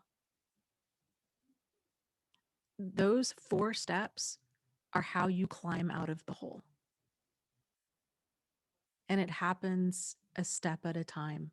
And it happens by making a conscious effort to do so. Don't wait until you feel like it. Make that declaration and get determined. I was kind of joking around by saying, oh, make the highest and greatest good of myself. Damn it. Seriously, you've got to get that level of, you know, fierceness and determination and kind of stranglehold on this of, there is no other option. There is no other option. This is what I'm going to do, because my life matters. Peace in my life matters. I matter. And I'm here. If I'm going to keep going, if I'm going to keep living this life, then I might as well make it count. I don't want to just be like a, sad sack of big old wet blanket my whole life. Like, I want to make it count. I want to make a difference. And, um, it's kind of like Buddhism, the whole concept of, life is pain. Life is not fair. Like, life is pain, but suffering is optional. It's how long we stay in that pain. That's what we get to choose, because life is pain. But life is also still very good at the same time. Okay, Kenneth, thank you for the live stream donation. He says, I direct many people from 7 Cups to your channel. You have helped me so much, and I'm happy to share your channel and your knowledge with others. Please let me know if there's anything else I can do.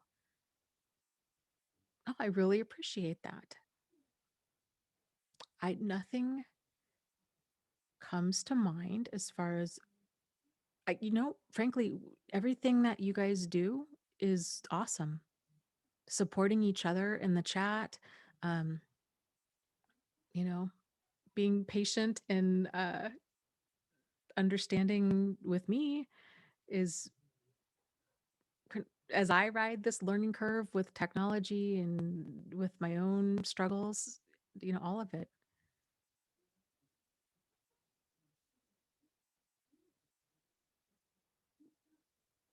Okay, spiritual says, you're saying this, Dana, but I feel like I don't deserve to follow my dreams and be happy because I feel responsible for my mom and at fault. I have thoughts that tell me, oh, if she's unconscious about it, so if she's unconscious about her abusive behavior, then it makes the abuse okay. Okay, let's untangle that. So, because this is what blurred boundaries looks like. And if you can untangle that, then hopefully it can help you to understand where you begin and end and where your mom begins and ends. So they're not so enmeshed. So your mom is an adult and she is responsible for herself. You are an adult and you are responsible for yourself. And being a large part of being responsible for ourselves is also being responsible for our boundaries, our standards, our deal breakers, our behavior, our finances, everything that goes with us, our physical health, just taking care of ourselves across the board, physically, emotionally, psychologically, spiritually, financially, you name it. So it's not, if it, the only exception to that would be if somebody is, has some sort of significant impairment where they require a caregiver. Okay, that would be the exception. But if we're talking an otherwise functional adult who is able to, and even then, I don't want to say that even if a person needs a full-time caregiver, that somehow should just be you. Okay, but so maybe just forget I even said all that. Like, assuming that your mother is a fully functional adult, has a job, has, you know, can reasonably support herself, then she's doing it. She's being responsible for herself. So you don't need to be. And this expectation of that you need to somehow be responsible for your mother's physical, psychological, emotional, spiritual, financial health, that's worth examining. Where did that come from? Because that's not a reasonable, or that's not something that another person can do for another person. Like, I can't make somebody um, feel emotionally healthy all the time. We can't make anybody feel anything. They're going to interpret things through their own lens. um, I can't take care of, and I don't want to take care of another adult physically. If they're able to take care of themselves, then, you know, taking care of them is just enabling them. It's not helping. So kind of getting clear on where you start and where where you start and stop and where they start and stop is a big first step in that. And then what are healthy boundaries? Getting clear on what are healthy boundaries and the purpose of boundaries. Like we were talking about earlier, boundaries are not to punish other people. They're there to protect you. They're there to protect your physical self, your emotional self, your psychological and spiritual and financial self. It's a, they are not a luxury, they're a necessity. If we don't have healthy boundaries, our lives will not work. So, and I guess let's go over that real quick too, because those words can be confusing, like healthy, unhealthy. So maybe thinking about it in terms of functional or dysfunctional. So if something's functional, it's working. It's working as it should be. That's if my car is functional, it's drivable. If it's not functional, there's something preventing it from working as a car is meant to be, right? If something is dysfunctional, it's not working as it should be. So that can help kind of give clarity as far as, well, I don't know, like what is healthy, what is unhealthy, what is reasonable, what is unreasonable. Think about it in terms of, is it functional or is it dysfunctional? If it's functional, then things are going to be, for the most part, chugging along nicely. They're going to be working as intended. If things are dysfunctional, they're not. They're splitting at the seams, they're, hanging on by a thread, or it's just a full-on dumpster fire. Things are not working. Getting clear with where things are. And every person has different boundaries and standards and deal breakers and communication and kind of everything else, wants and needs and hopes and dreams and fears and all of that. We're different. So realizing, okay, this is what's functional. So in my book, it's, you know, my goal for other people in my life is for them to become like the highest and best version of themselves. It's not for me to try to change them. It's not for me to silence them. It's not for me to um, carry them across the finish line. None of that. It's for them to develop the skills needed in order to become the highest and best version of themselves. What in in a healthy, functional way. So that is going to kind of set the stage for how involved I am and how supportive I am and what behavior I'm supportive of. So if they're, I don't know, deeply, if they go around beating people up, like I'm not going to support that, because that's kind of what is their highest and greatest good, and what is also in the highest and greatest good of others. I guess truly that's probably the best way to kind of cross check to make sure that everything's good there. But taking action in that way, so then we can see, okay, our action might be very much to be helpful and supportive of this other person. Oh, I really want to take care of this other person. I really want them to be okay. Our motives might be really good, but if our actions are to coddle this other person or to prevent them from experiencing appropriate consequences for their behavior, or if we're not, you see this a lot with more of like parents and children, where parents don't let their child grow up, and then what is the result? Then you have a 25-year-old who doesn't know how to function. They don't know how to do laundry, they don't know how to cook, they don't know how to have a budget, they don't know how to pay bills. And that's not, even though it might feel like for that parent, oh, I'm coming from a place of love, I just want my baby to be okay. Preventing them from growing up and becoming an adult, a functional adult, is hurting them. So it's the same kind of thinking, but I guess reversed for a parent and a child of, if you want your, mother to be okay, and, I think that's a lovely thing, but also realize like her being okay um, can't come at the expense of you destroying yourself.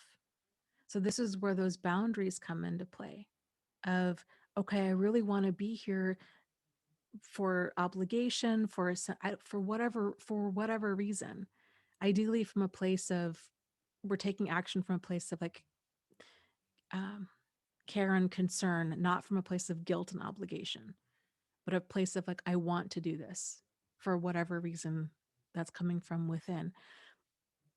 Um, but there's got to be that balance there. I think it was the Dalai Lama who said something like, your compassion is not complete unless it includes yourself. So giving and giving and giving and giving and giving is not to the point of exhausting yourself energetically, financially, emotionally, that is not compassion. There has to be that balance of having compassion for others and having compassion for yourself. So that balance is important. And in terms of your mother having abusive behavior, um,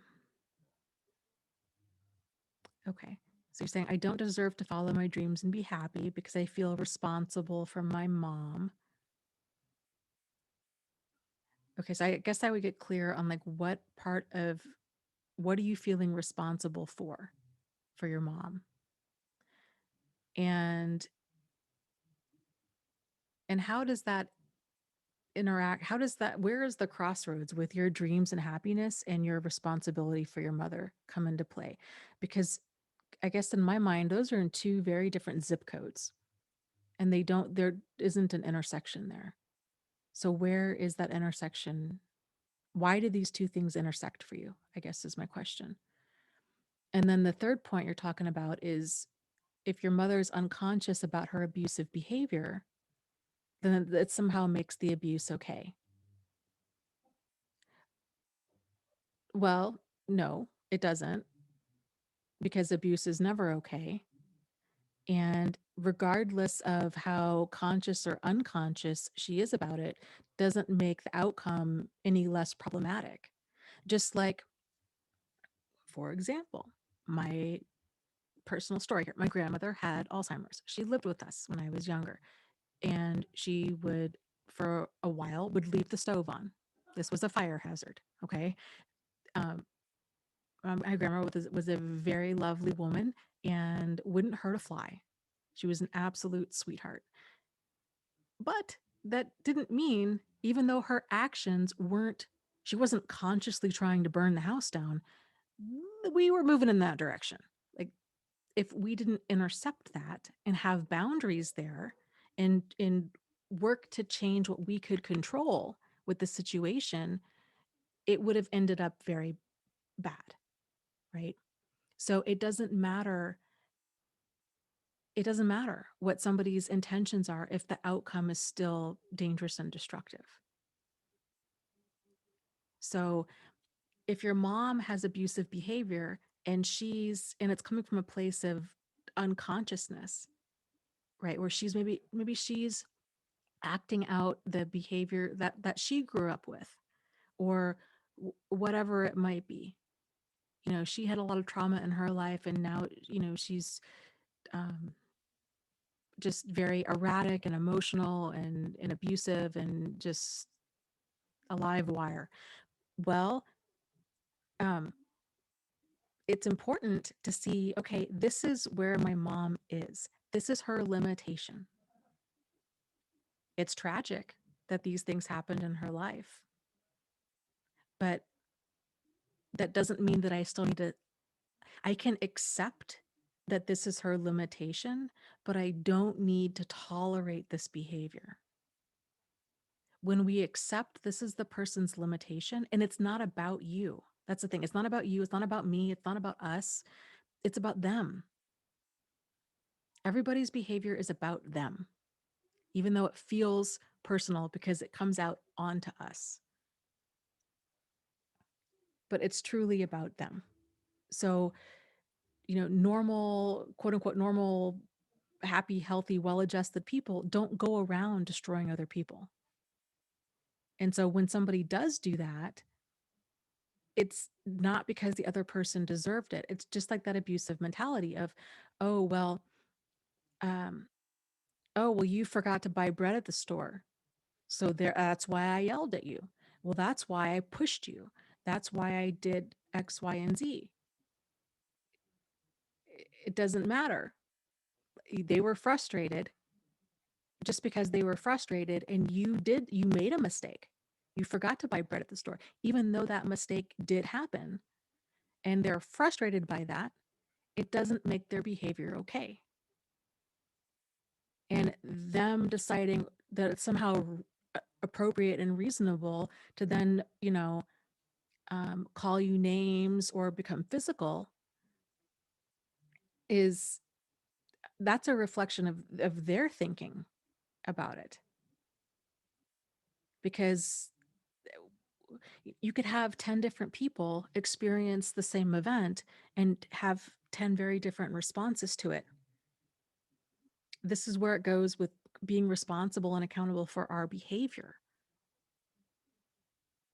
So when we grow up in a family where there is a lot of dysfunction and boundaries aren't respected and boundaries aren't taught, and treating other people with dignity and respect, treating them as individuals, as other people, when that doesn't happen in a person's family of origin, the family that we're born into, it creates a lot of, understandably so, confusion about where do I begin and end? Where does this other person begin and end? What's reasonable? What's appropriate? What's abuse? What's normal? All of it. There's a lot of confusion. And this oftentimes takes a long time for a person to untangle piece by piece, because it's literally you're unburying yourself from all of this debris, this dysfunctional garbage that's been heaped on you, that was heaped on them, that was heaped on their family, that, it just goes on and on and on. So having that awareness of, um, you know, boundaries is a very big thing, very big thing. So regardless of how conscious your mom is about her behavior, it doesn't matter. It doesn't make her behavior any less workable. Abuse is abuse. Violence is violence. Person can have a head injury, person could have a cognitive disorder, person could be frustrated, it doesn't matter. If they're going to burn the house down, the end result is they're burning the house down. So,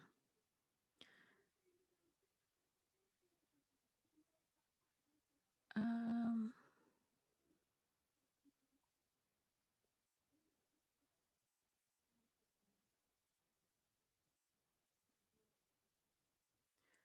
let's see here.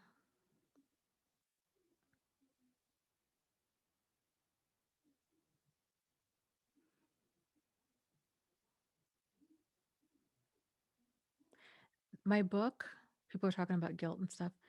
My book, Out of the Fog,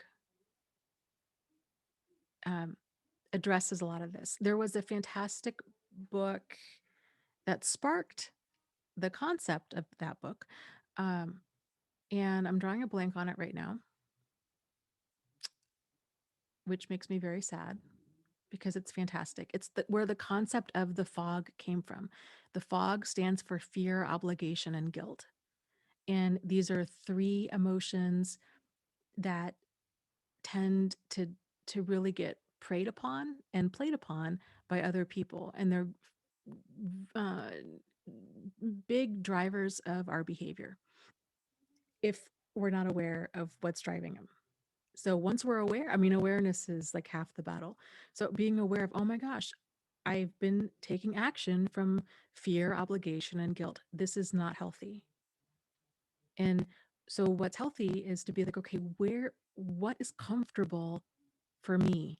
If I want to help, what is comfortable for me? Where are my lines? What is my impairment prevention plan in doing this? How can I how can I be compassionate to others, but still have compassion for myself? Where is that balance? Where are healthy boundaries in this? Finding that of creating situations that are enjoyable and nourishing for you.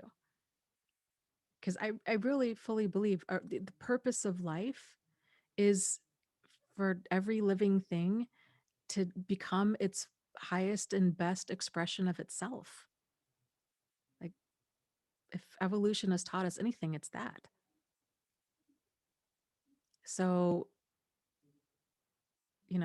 like, I guess kind of based on that, like we have to have boundaries and know what's nourishing, and kind of move in that direction, move towards the light in order to become the highest and best version of ourselves.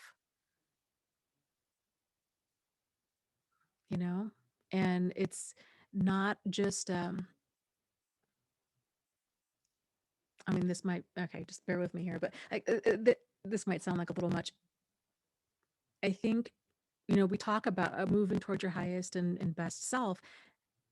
Normally it's talked about in terms of like hopes and dreams and this and that can sound kind of like nice to have, like, oh, those are luxuries, and in many ways they are luxuries, right? um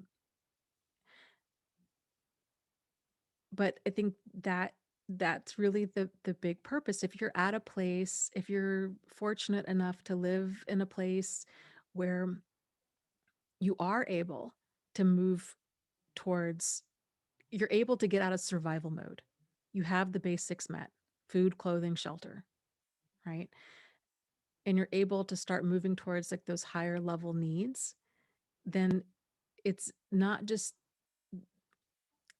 those things aren't just like a nice to have. It's almost, again, this might sound like a little much, but it's almost a responsibility that we have as human beings, is to become the highest and best version of ourselves. That, evolutionarily speaking, like, that's how you got to run the ball down the field.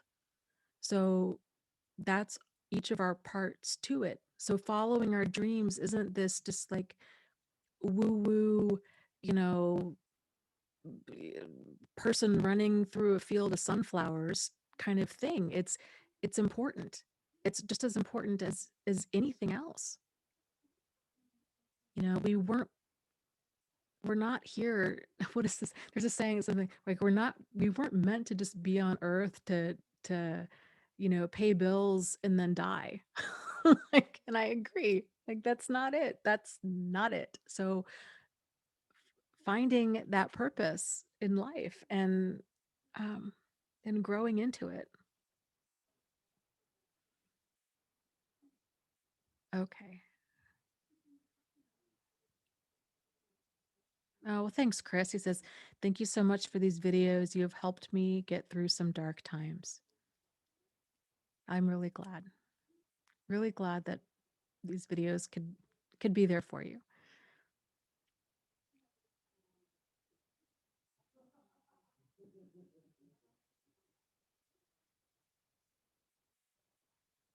Okay.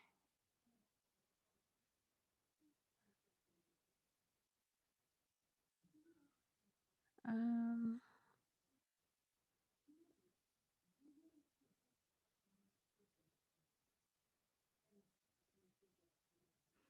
I'm scrolling here.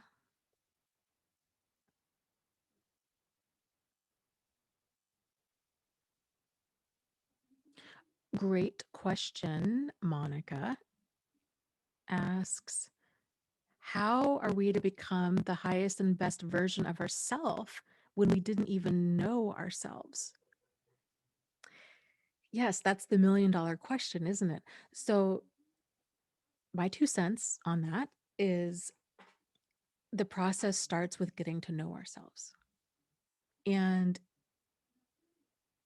this is kind of the you probably, if you've been here before, you've heard me talk about this. This is the upside of having your life completely blown apart by dysfunction. The upside is you get to choose which pieces you rebuild with. And you're also taking the time, and you're in the position where you have to give this your full attention. So you're rebuilding piece by piece, examining, is this a piece that I want to go towards rebuilding in this chapter of my life?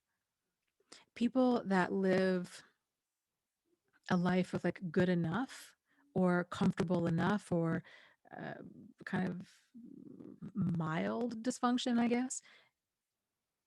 The unfortunate thing for them is they never get to that place where they experience enough pain that they're forced to do something radically different. And that's tragic in its own right, because they stay in this level of mild discomfort, of like mediocrity their whole life, and not realizing that anything's wrong, not realizing the power that they have to change things, not realize they're just in a holding pattern. And that's tragic. So getting to know ourselves is the first step in becoming the highest and best version of ourselves. And so getting to know yourself, a great way to start with that is to think about what's nourishing and what's toxic for you. Keep it simple. Start there. I used to go into, I joke about this. I used to go into this whole spiel. I had this whole process of this, but Marie Kondo sums it up much more concisely. And her whole thought process is, does this spark joy for you? So as you're going through like your closet or anything, does this spark joy for you? If not, then it's time to let it go. And that can be really scary. And a lot of people, I mean, I get it, myself included, think, well, if it doesn't, well, gosh, if I got rid of everything that didn't spark joy for me, I'd have nothing left. Okay, that's significant. Why do you have so much in your life that doesn't spark joy? And that questioning that can make us feel very defensive. And that in many ways is a good thing. So like this is the challenge with kind of unburying ourselves from this. Whenever we have a strong emotional reaction to something, that's a sign that there's more there that's worth digging into and uncovering. So it's the reverse of what we normally think. Normally, when we experience emotional pain or physical pain, we avoid it. Stove is hot, get burned, never again, right? We move away from it. Um, I don't know, getting out of our comfort zone causes certain amounts of discomfort. We want to avoid that. And so we do. But a lot of our power and our insight can come in from examining where is that discomfort stemming from? And is this a deeper issue? What kind of attention needs to be brought here? Does healing need to happen? Does my approach need to change? Kind of what's this about? What's this discomfort about?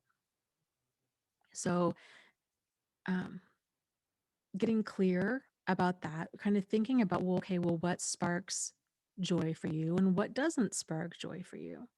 And the things that you've been keeping around that don't spark joy for you,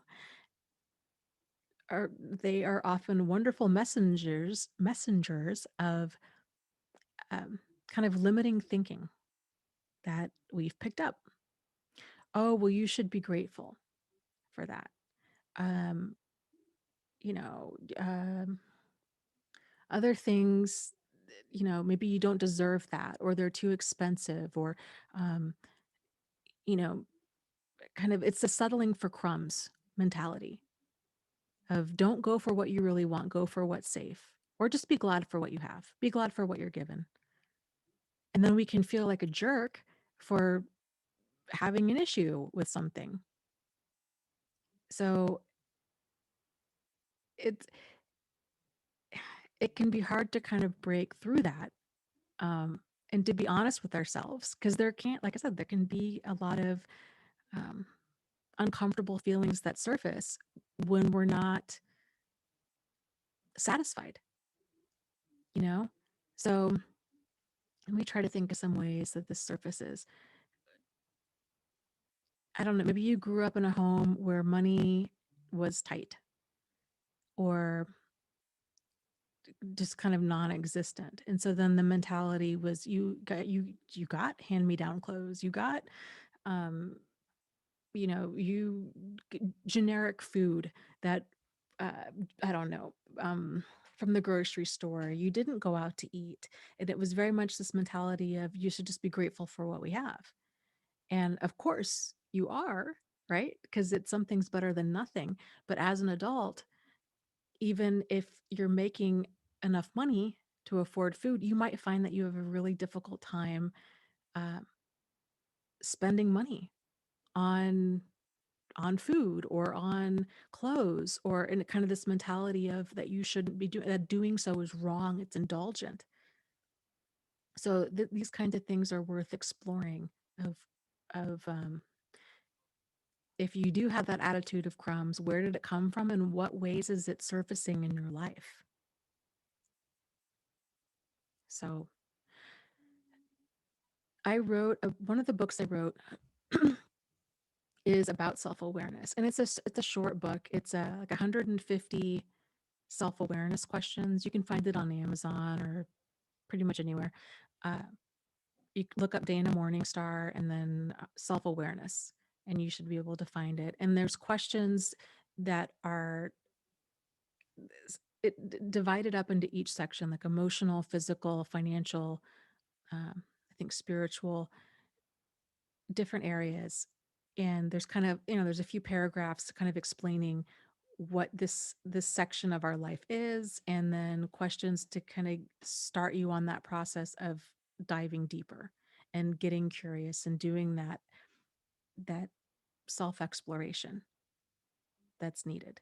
But a lot of that self exploration really starts with us being honest with ourselves, which is that like uh it sounds easier than it is. It's amazing how accustomed we have all become to lying to ourselves, that good enough is somehow good enough, and that um, we're fine when we're not, and that our wants and needs are somehow other than what they are.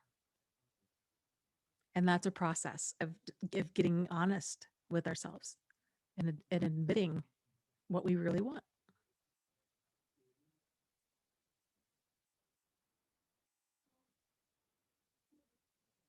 Monica says, yeah, I always feel guilty about spending money on myself because my mom would shame me if I went to do my nails.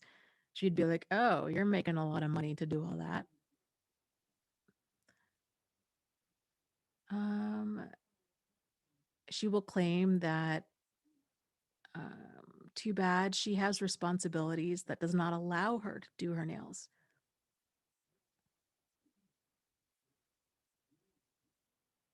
Yeah, these kinds of things. So it's good to examine this. Okay, where are these thoughts coming from? And realizing that once we're conscious of them, especially as an adult, we don't have to buy into this. This is this other person's belief system. And if we don't agree with it, we don't need to buy into it. Yeah, I had my dad's mom, my other grandmother, had made a comment to me like 20 years ago. I was reading a book and she made a comment about, oh, how nice it must be to be you, to have all this time to just lay around and read. And it was a book for school. Um, and I felt so guilty about that. Like I was a bum, But my dad's side of the family, they were immigrants, and it was this mentality of, if you're not working 80 hours a week, you're a bum, kind of a thing. It was really intense. And my dad and all his brothers and my grandmother and my grandfather, they all just worked and worked and worked. And so the thought that I, would be reading a book was outrageous. And then I hid, actually, I hid reading after that. And then I think I even really stopped. It was around that time that I really stopped reading. I was a voracious reader when I was a child, and not so much anymore as an adult, which is tragic, and something that, now that I'm saying it out loud, I really want to get back into doing, because I love to read. So yeah, it's weird when we think about, where did we get these messages from? And is this message something that we want to subscribe to, or is it this other person's limiting belief?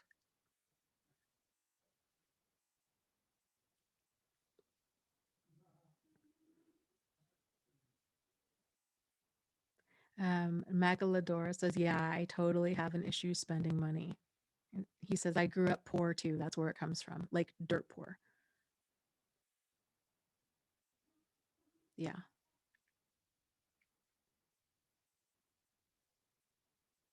Yep. And if you think about it, we have these beliefs peppered in throughout so many thoughts that we have. It's not just, I think money is one of those ways that we tend to be more aware of. Um, but we all have, a handful of limiting beliefs scattered throughout our thought processes. So kind of rooting those out and seeing them for what they are is very illuminating. What are our beliefs about relationships and love and commitment and friendship, and what we're capable of, or what we're good at, what we're bad at, um, what's possible? What do you think is possible for you? What do you think is impossible for you? And these are very interesting to get clear about.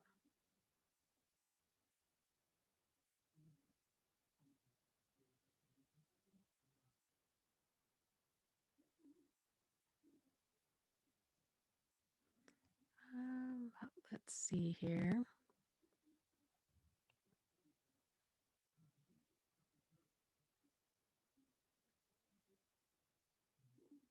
Oh, well, thank you. North Sea Eyes says, thank you for your calm and good advice. Well, I thank you. Thank you for saying that. I'm glad that you find it helpful.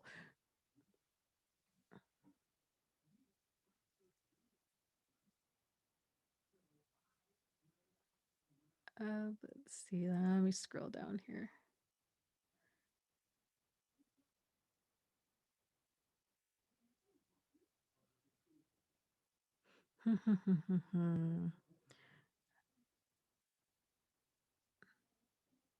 Okay. Magalodora says, how do I get over this guilt over spending money on myself? I recently gave myself permission to spend some money on fun things, and all I've bought are necessities. I just can't seem to buy anything fun for myself. Very common struggle for people who grew up poor, or who grew up with the message that there just wasn't enough, whether that was real or perceived.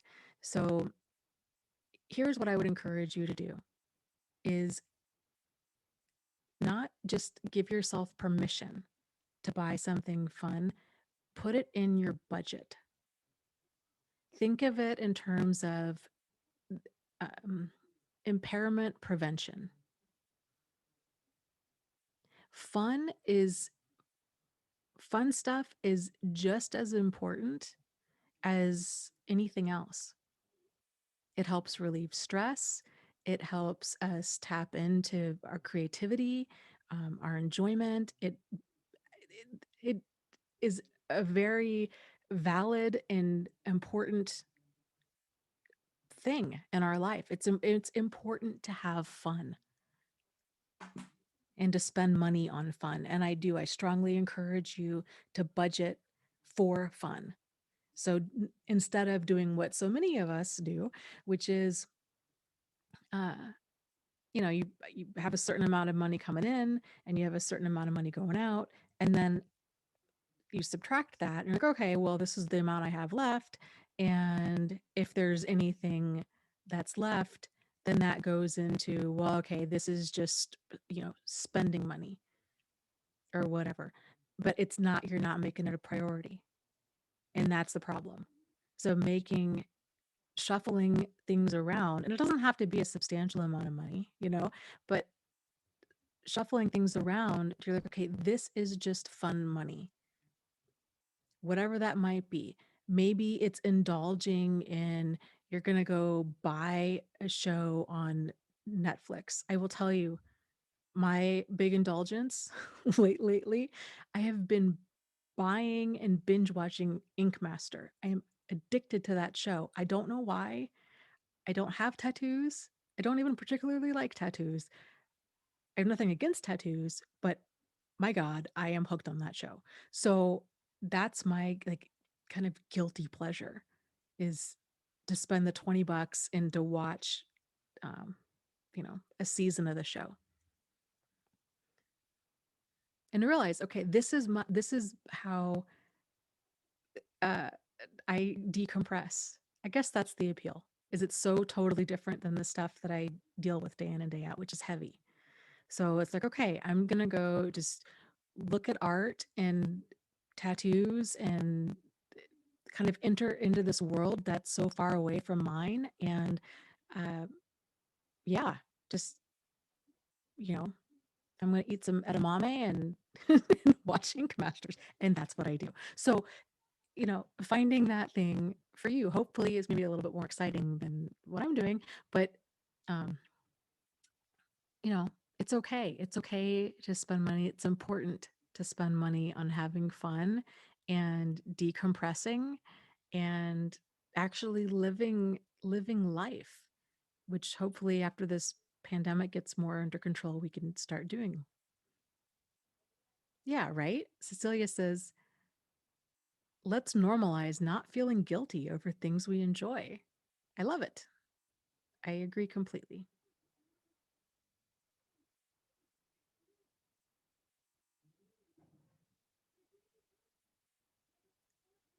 Magaladora says, Ink Master. Yes. You can find the show on Amazon or Netflix, right? I get it off of Amazon. You can, in YouTube too, you can buy it on YouTube. It's great. It's fun. Just something totally different.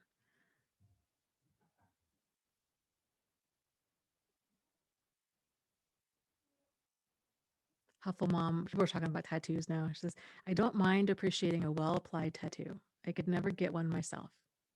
Oh, yeah, I'm with you. There's on Reddit, I'm a big fan of Reddit. If you guys didn't know that, there's like a subreddit on there for tattoos that I subscribe to and I follow, and it's so I just I don't know what my thing. I just enjoy so much seeing uh, people's tattoos. I don't It's just really enjoyable. It's so interesting, the different things people come up with and the different ways the artists apply them and all of that. I don't think I would ever get a tattoo just because I tend to be very indecisive. I just don't, I don't know. I don't, maybe I will. Maybe like on my 80th birthday, I will.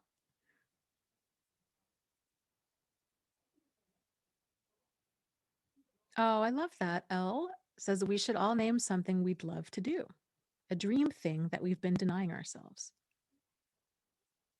Okay, let's go for it. What is something you all would love to do, a dream thing that you've been denying yourselves? It can be big or small. Elle says the first thing that comes to my mind is vacationing somewhere snowy in a cabin in the mountains with a loved one. I like it.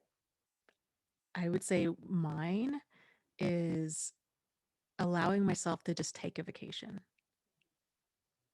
That was not something that we really did growing up because you had to work. It was always work, work, work. My brother and I, we've talked about this for years, and we just need to do it. He doesn't take vacations either, and there's no value in that. It doesn't have. I don't. Man, I just need to go. If I could just go camping for 3 days, that would be good. UNA says eat a slice of cake, vanilla. Yes, that sounds delicious.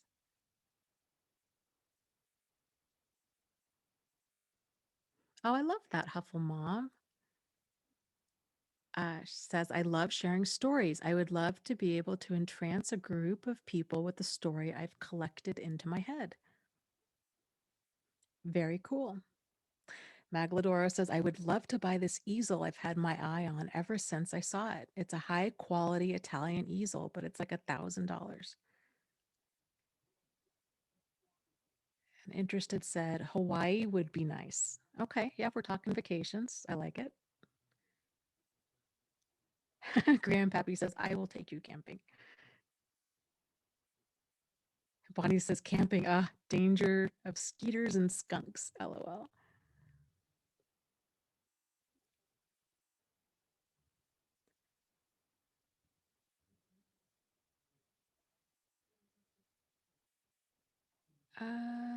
Let's see.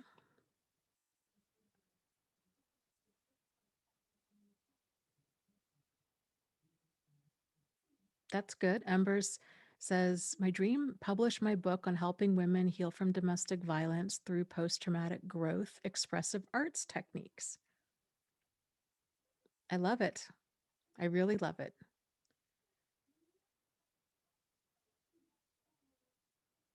Monica says, she said, I just want to go up to the mountains in the Himalayas and feel the cool air on my face. I love heights. It makes me feel like I'm bigger than my problems. I'm above it all. I like it.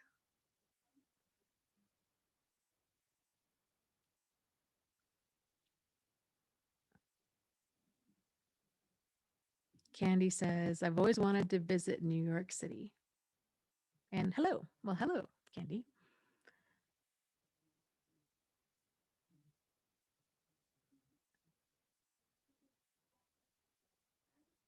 Okay, Huffle Mom says, Dana, would you consider closing the live stream today with a meditation like you used to? Yes, we can do that. We can do that. I was thinking, I wasn't sure if my voice was going to hold, but I think it will, and we can do that.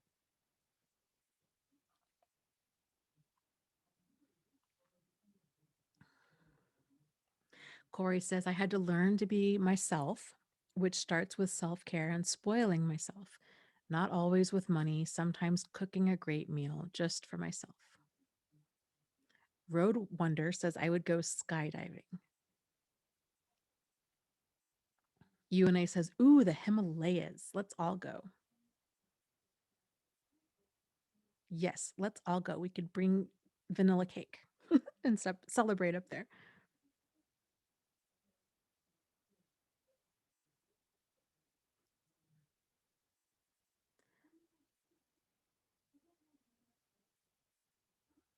Let's see, what are some other dreams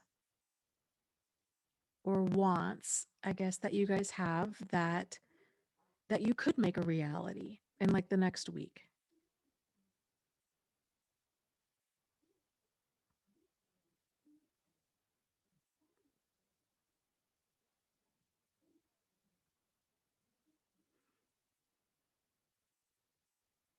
Trying to think what some of my wants would be.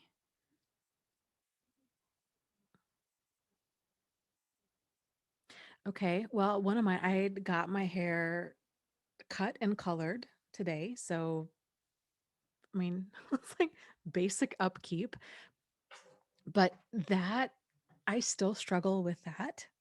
Um, kind of basic, like upkeep. I struggle with spending money on, um, yeah, getting my hair cut or colored. I struggle with spending money on, I don't get my nails done. I get pedicures every now and again. Um, yeah, there's lots of things. I've gotten better. I used to buy just like the cheapest food. I was really, I grew up, my mom definitely, she was always just fearful. She grew up dirt poor, and um was always this fear of like there wasn't going to be enough, and so yeah, it just was ridiculous. So I inherited a lot of that, and so breaking myself of those habits and realizing, okay, I do have enough. Like I can pony up the extra like $1.50 and buy 12 grain multi-grain bread. I can, you know, um like I just, yeah, kind of making some high quality food choices. Oh, yes, UNA, I'm in. Says Dana, we could go to a spa before the mountain trip with cake. Well, that sounds lovely. Sign me up. Yes.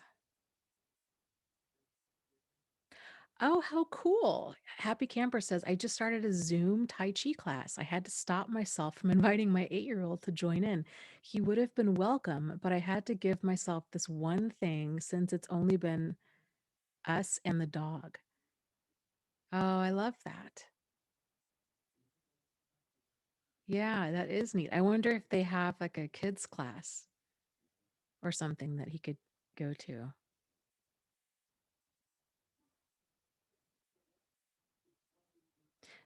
Gideon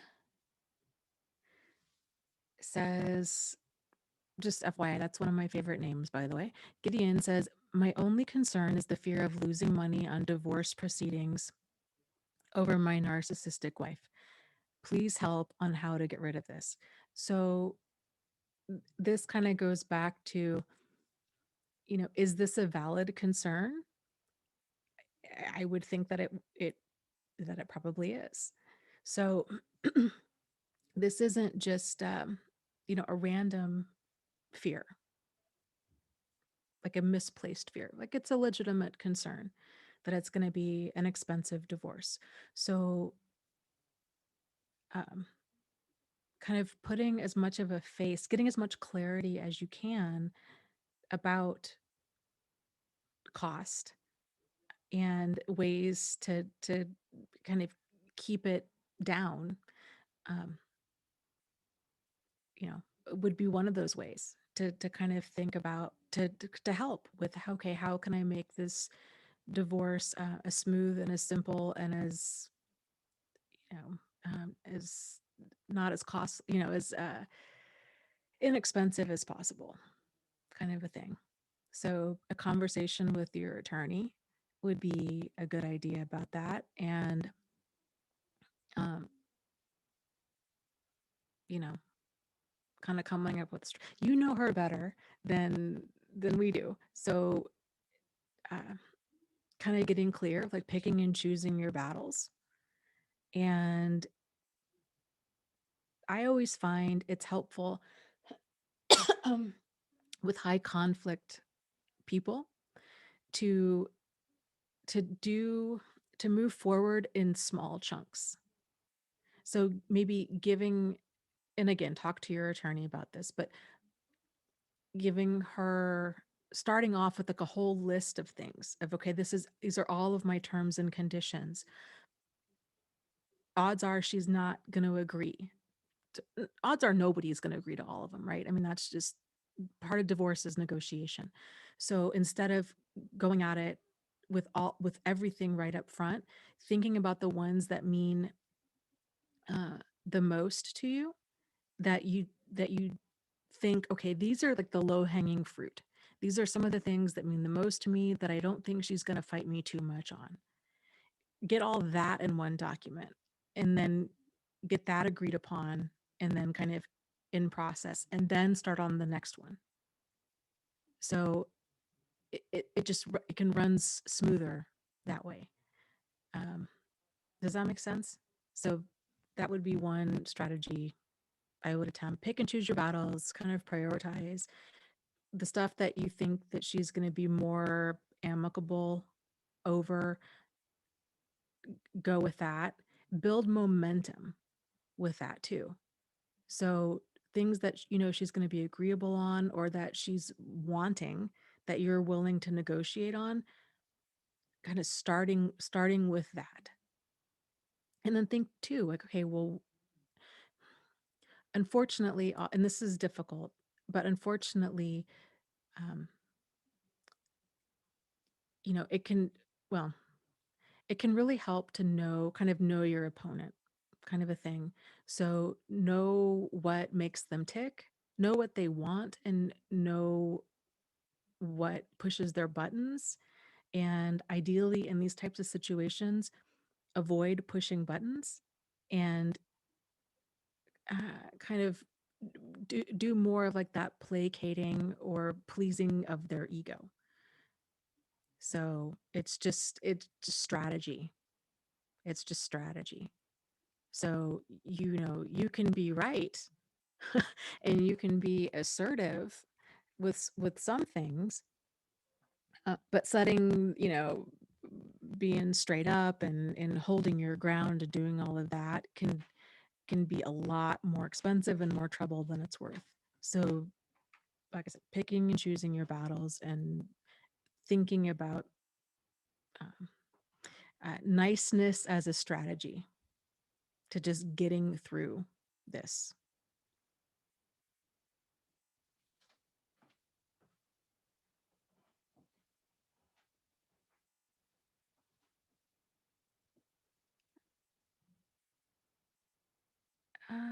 Let's see here.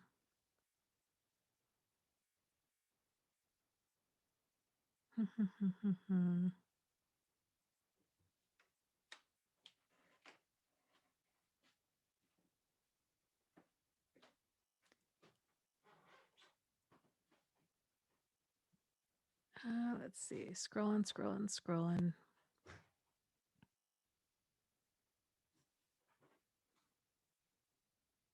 Yeah.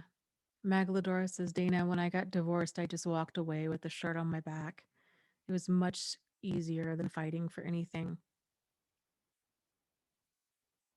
Yep.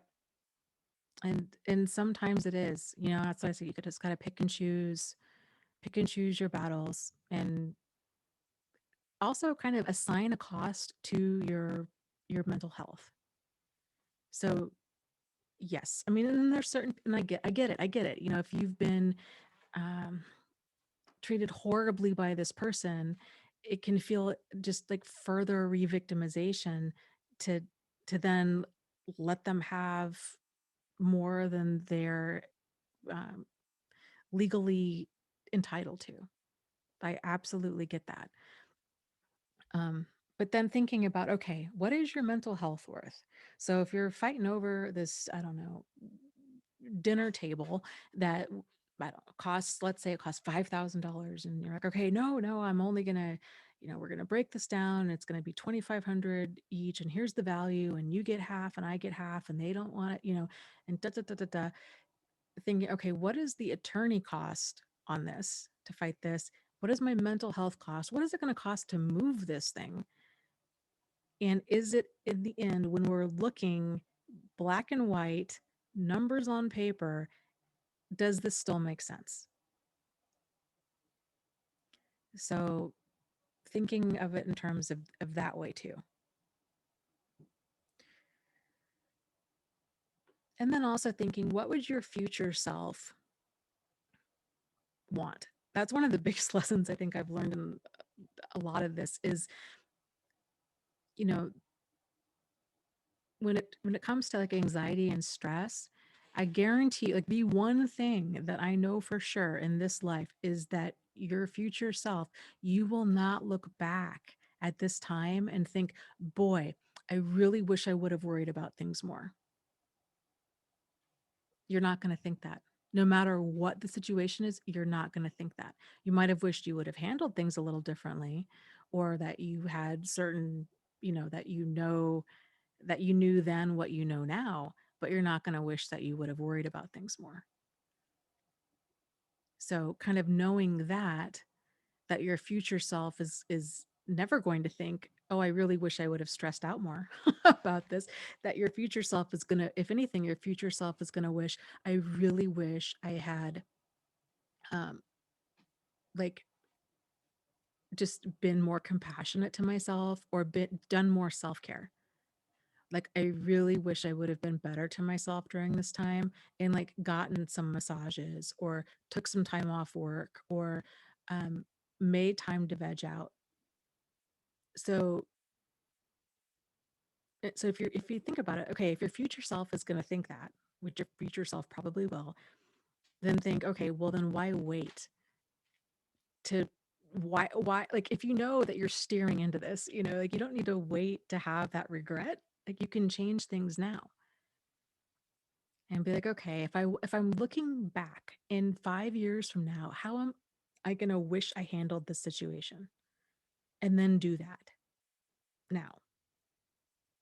You wish you would have maybe worked out more, or journaled more, or gone for walks, or talked to friends, or had more support, or um, saw a doctor about getting on an antidepressant, or got into therapy, or whatever it might be. Give yourself that gift now.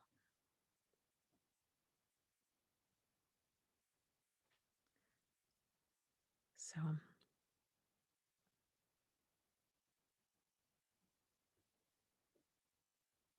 Monica says, is there anyone here who is completely alone now after kicking all of these narcissists out? Well, I'll tell you, I'm not in that place anymore, but I was there for quite a while. And I think this tends to be a normal stopping point for most people in this journey.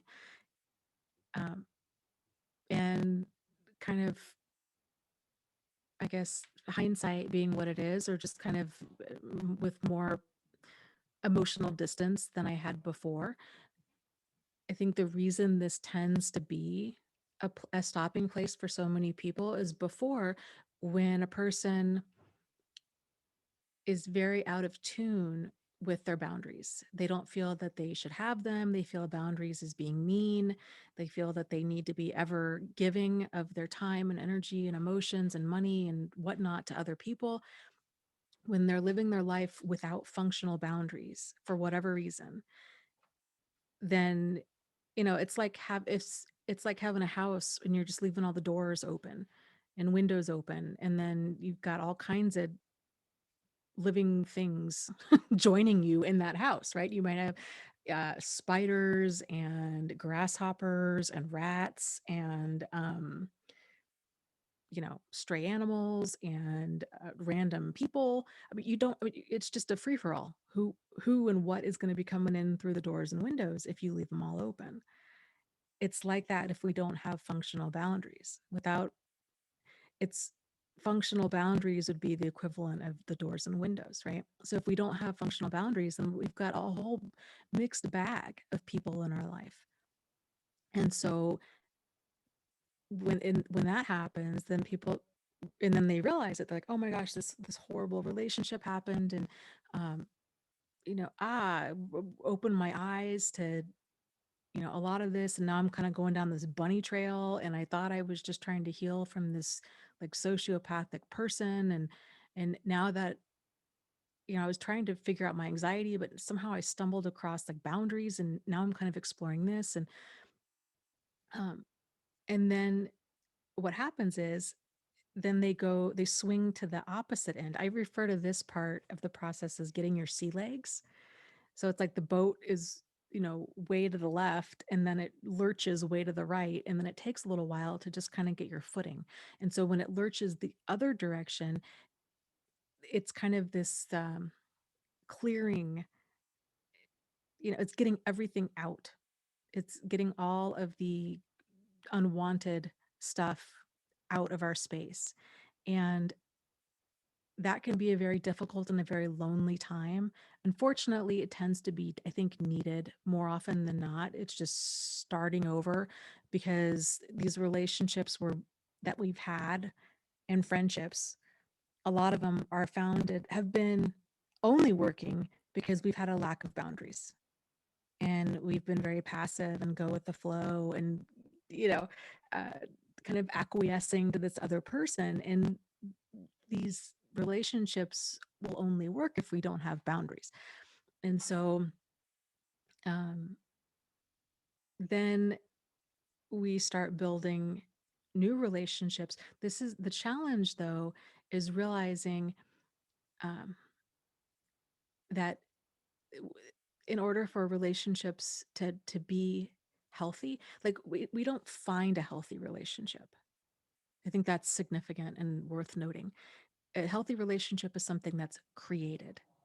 So, and it's created if there's like a functional relationship is, we'll use the word functional. Functional relationship is created, and it requires two functional enough people. This isn't, we're not looking for perfection, okay? Um, but functional enough. And so functional enough means a person's got to have um, effective enough communication. They've got to be emotionally available enough. They've got um, I would say those, respect and dignity, kind of these core foundational things in place. If those elements aren't there, then a functional relationship is not possible. Now, like I said, this isn't about perfection. We're we're all at different stages of awareness and growth and all of that. So you're going to encounter each person is going to encounter their own limitations if we're in a relationship with somebody else. So it's those limitations aren't the problem. What the problem is, what tends to be, is how those limitations are addressed and resolved. So a person doesn't have to, you don't have to be like fully healed and aware and like, oh, yeah, you're there. In order to have a functional relationship, it just requires functional enough behavior, because none of us are ever like there 100% there. None of us ever handle things 100% perfectly 100% of the time. So it's the ability to have dignity and respect for the other person, and to have that ability to of carefulness, I guess, um, in bringing things up, and that the ability to be assertive and authentic, so we can voice our thoughts and feelings and wants and needs and all of these things in a tactful, respectful way. And uh, then the two of us have that ability to negotiate and work as a team to moving forward. So yeah, so that's kind of the next stage of it, is knowing how to go about cultivating um, good relationships with other people. And bottom line is boundaries, standards, and deal breakers is where that comes in.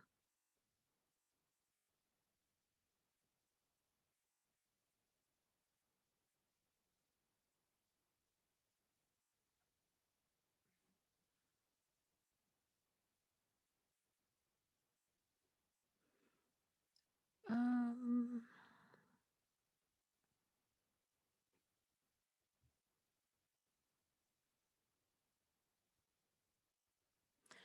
Jennifer says, what goals can be achieved with EMDR? Can you come to a place of understanding that what you went through was wrong so you can feel the anger you should?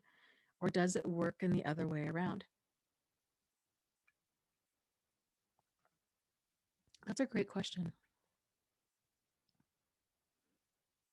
Um,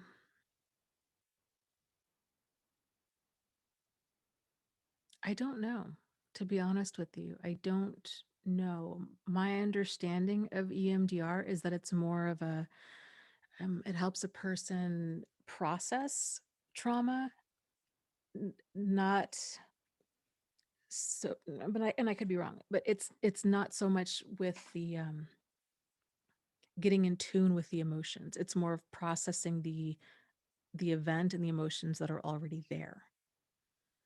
So, we did that book club book on Pete Walker, The Tao of Fully Feeling, and I think his process is the best I've ever come across in terms of getting in tune with anger and processing those feelings. And his step in that process, the first one was he calls it assigning blame. I think maybe a less controversial way to say that is assigning appropriate accountability. So that's where it starts, is realizing, okay, what was done? This was not right, and it was not okay. And this person was supposed to protect you, not harm you. And what they did to you was not okay. And they failed as a parent in this way. And just acknowledging it, putting it out on the table. You don't need to have this conversation with them, but getting it clear in your mind of, this is the kind of job description of a parent, and um, this was the experience that you had, and this is why these certain things were not okay. And so then after assigning that appropriate accountability, then what is he talks about angering and verbal ventilation. So talking it out and allowing yourself. And he also talks about the differences between emoting and feeling, which I just love him. I just love Pete Walker. Uh, the feeling is how we feel. Like, I feel angry, right? And emoting is actually expressing that feeling. So I don't know, hitting a pillow. Like, I feel angry. That's the feeling. That's the verbal ventilation. That's the expression of the feeling. And then emoting it is the physical um, um, response or reactivity that accompanies it. I'm angry and I'm going to, scream. I'm angry. I'm going to hit a pillow. I'm angry and I'm going to do this. And so it's kind of bringing up these emotions to get in tune with them and get them out.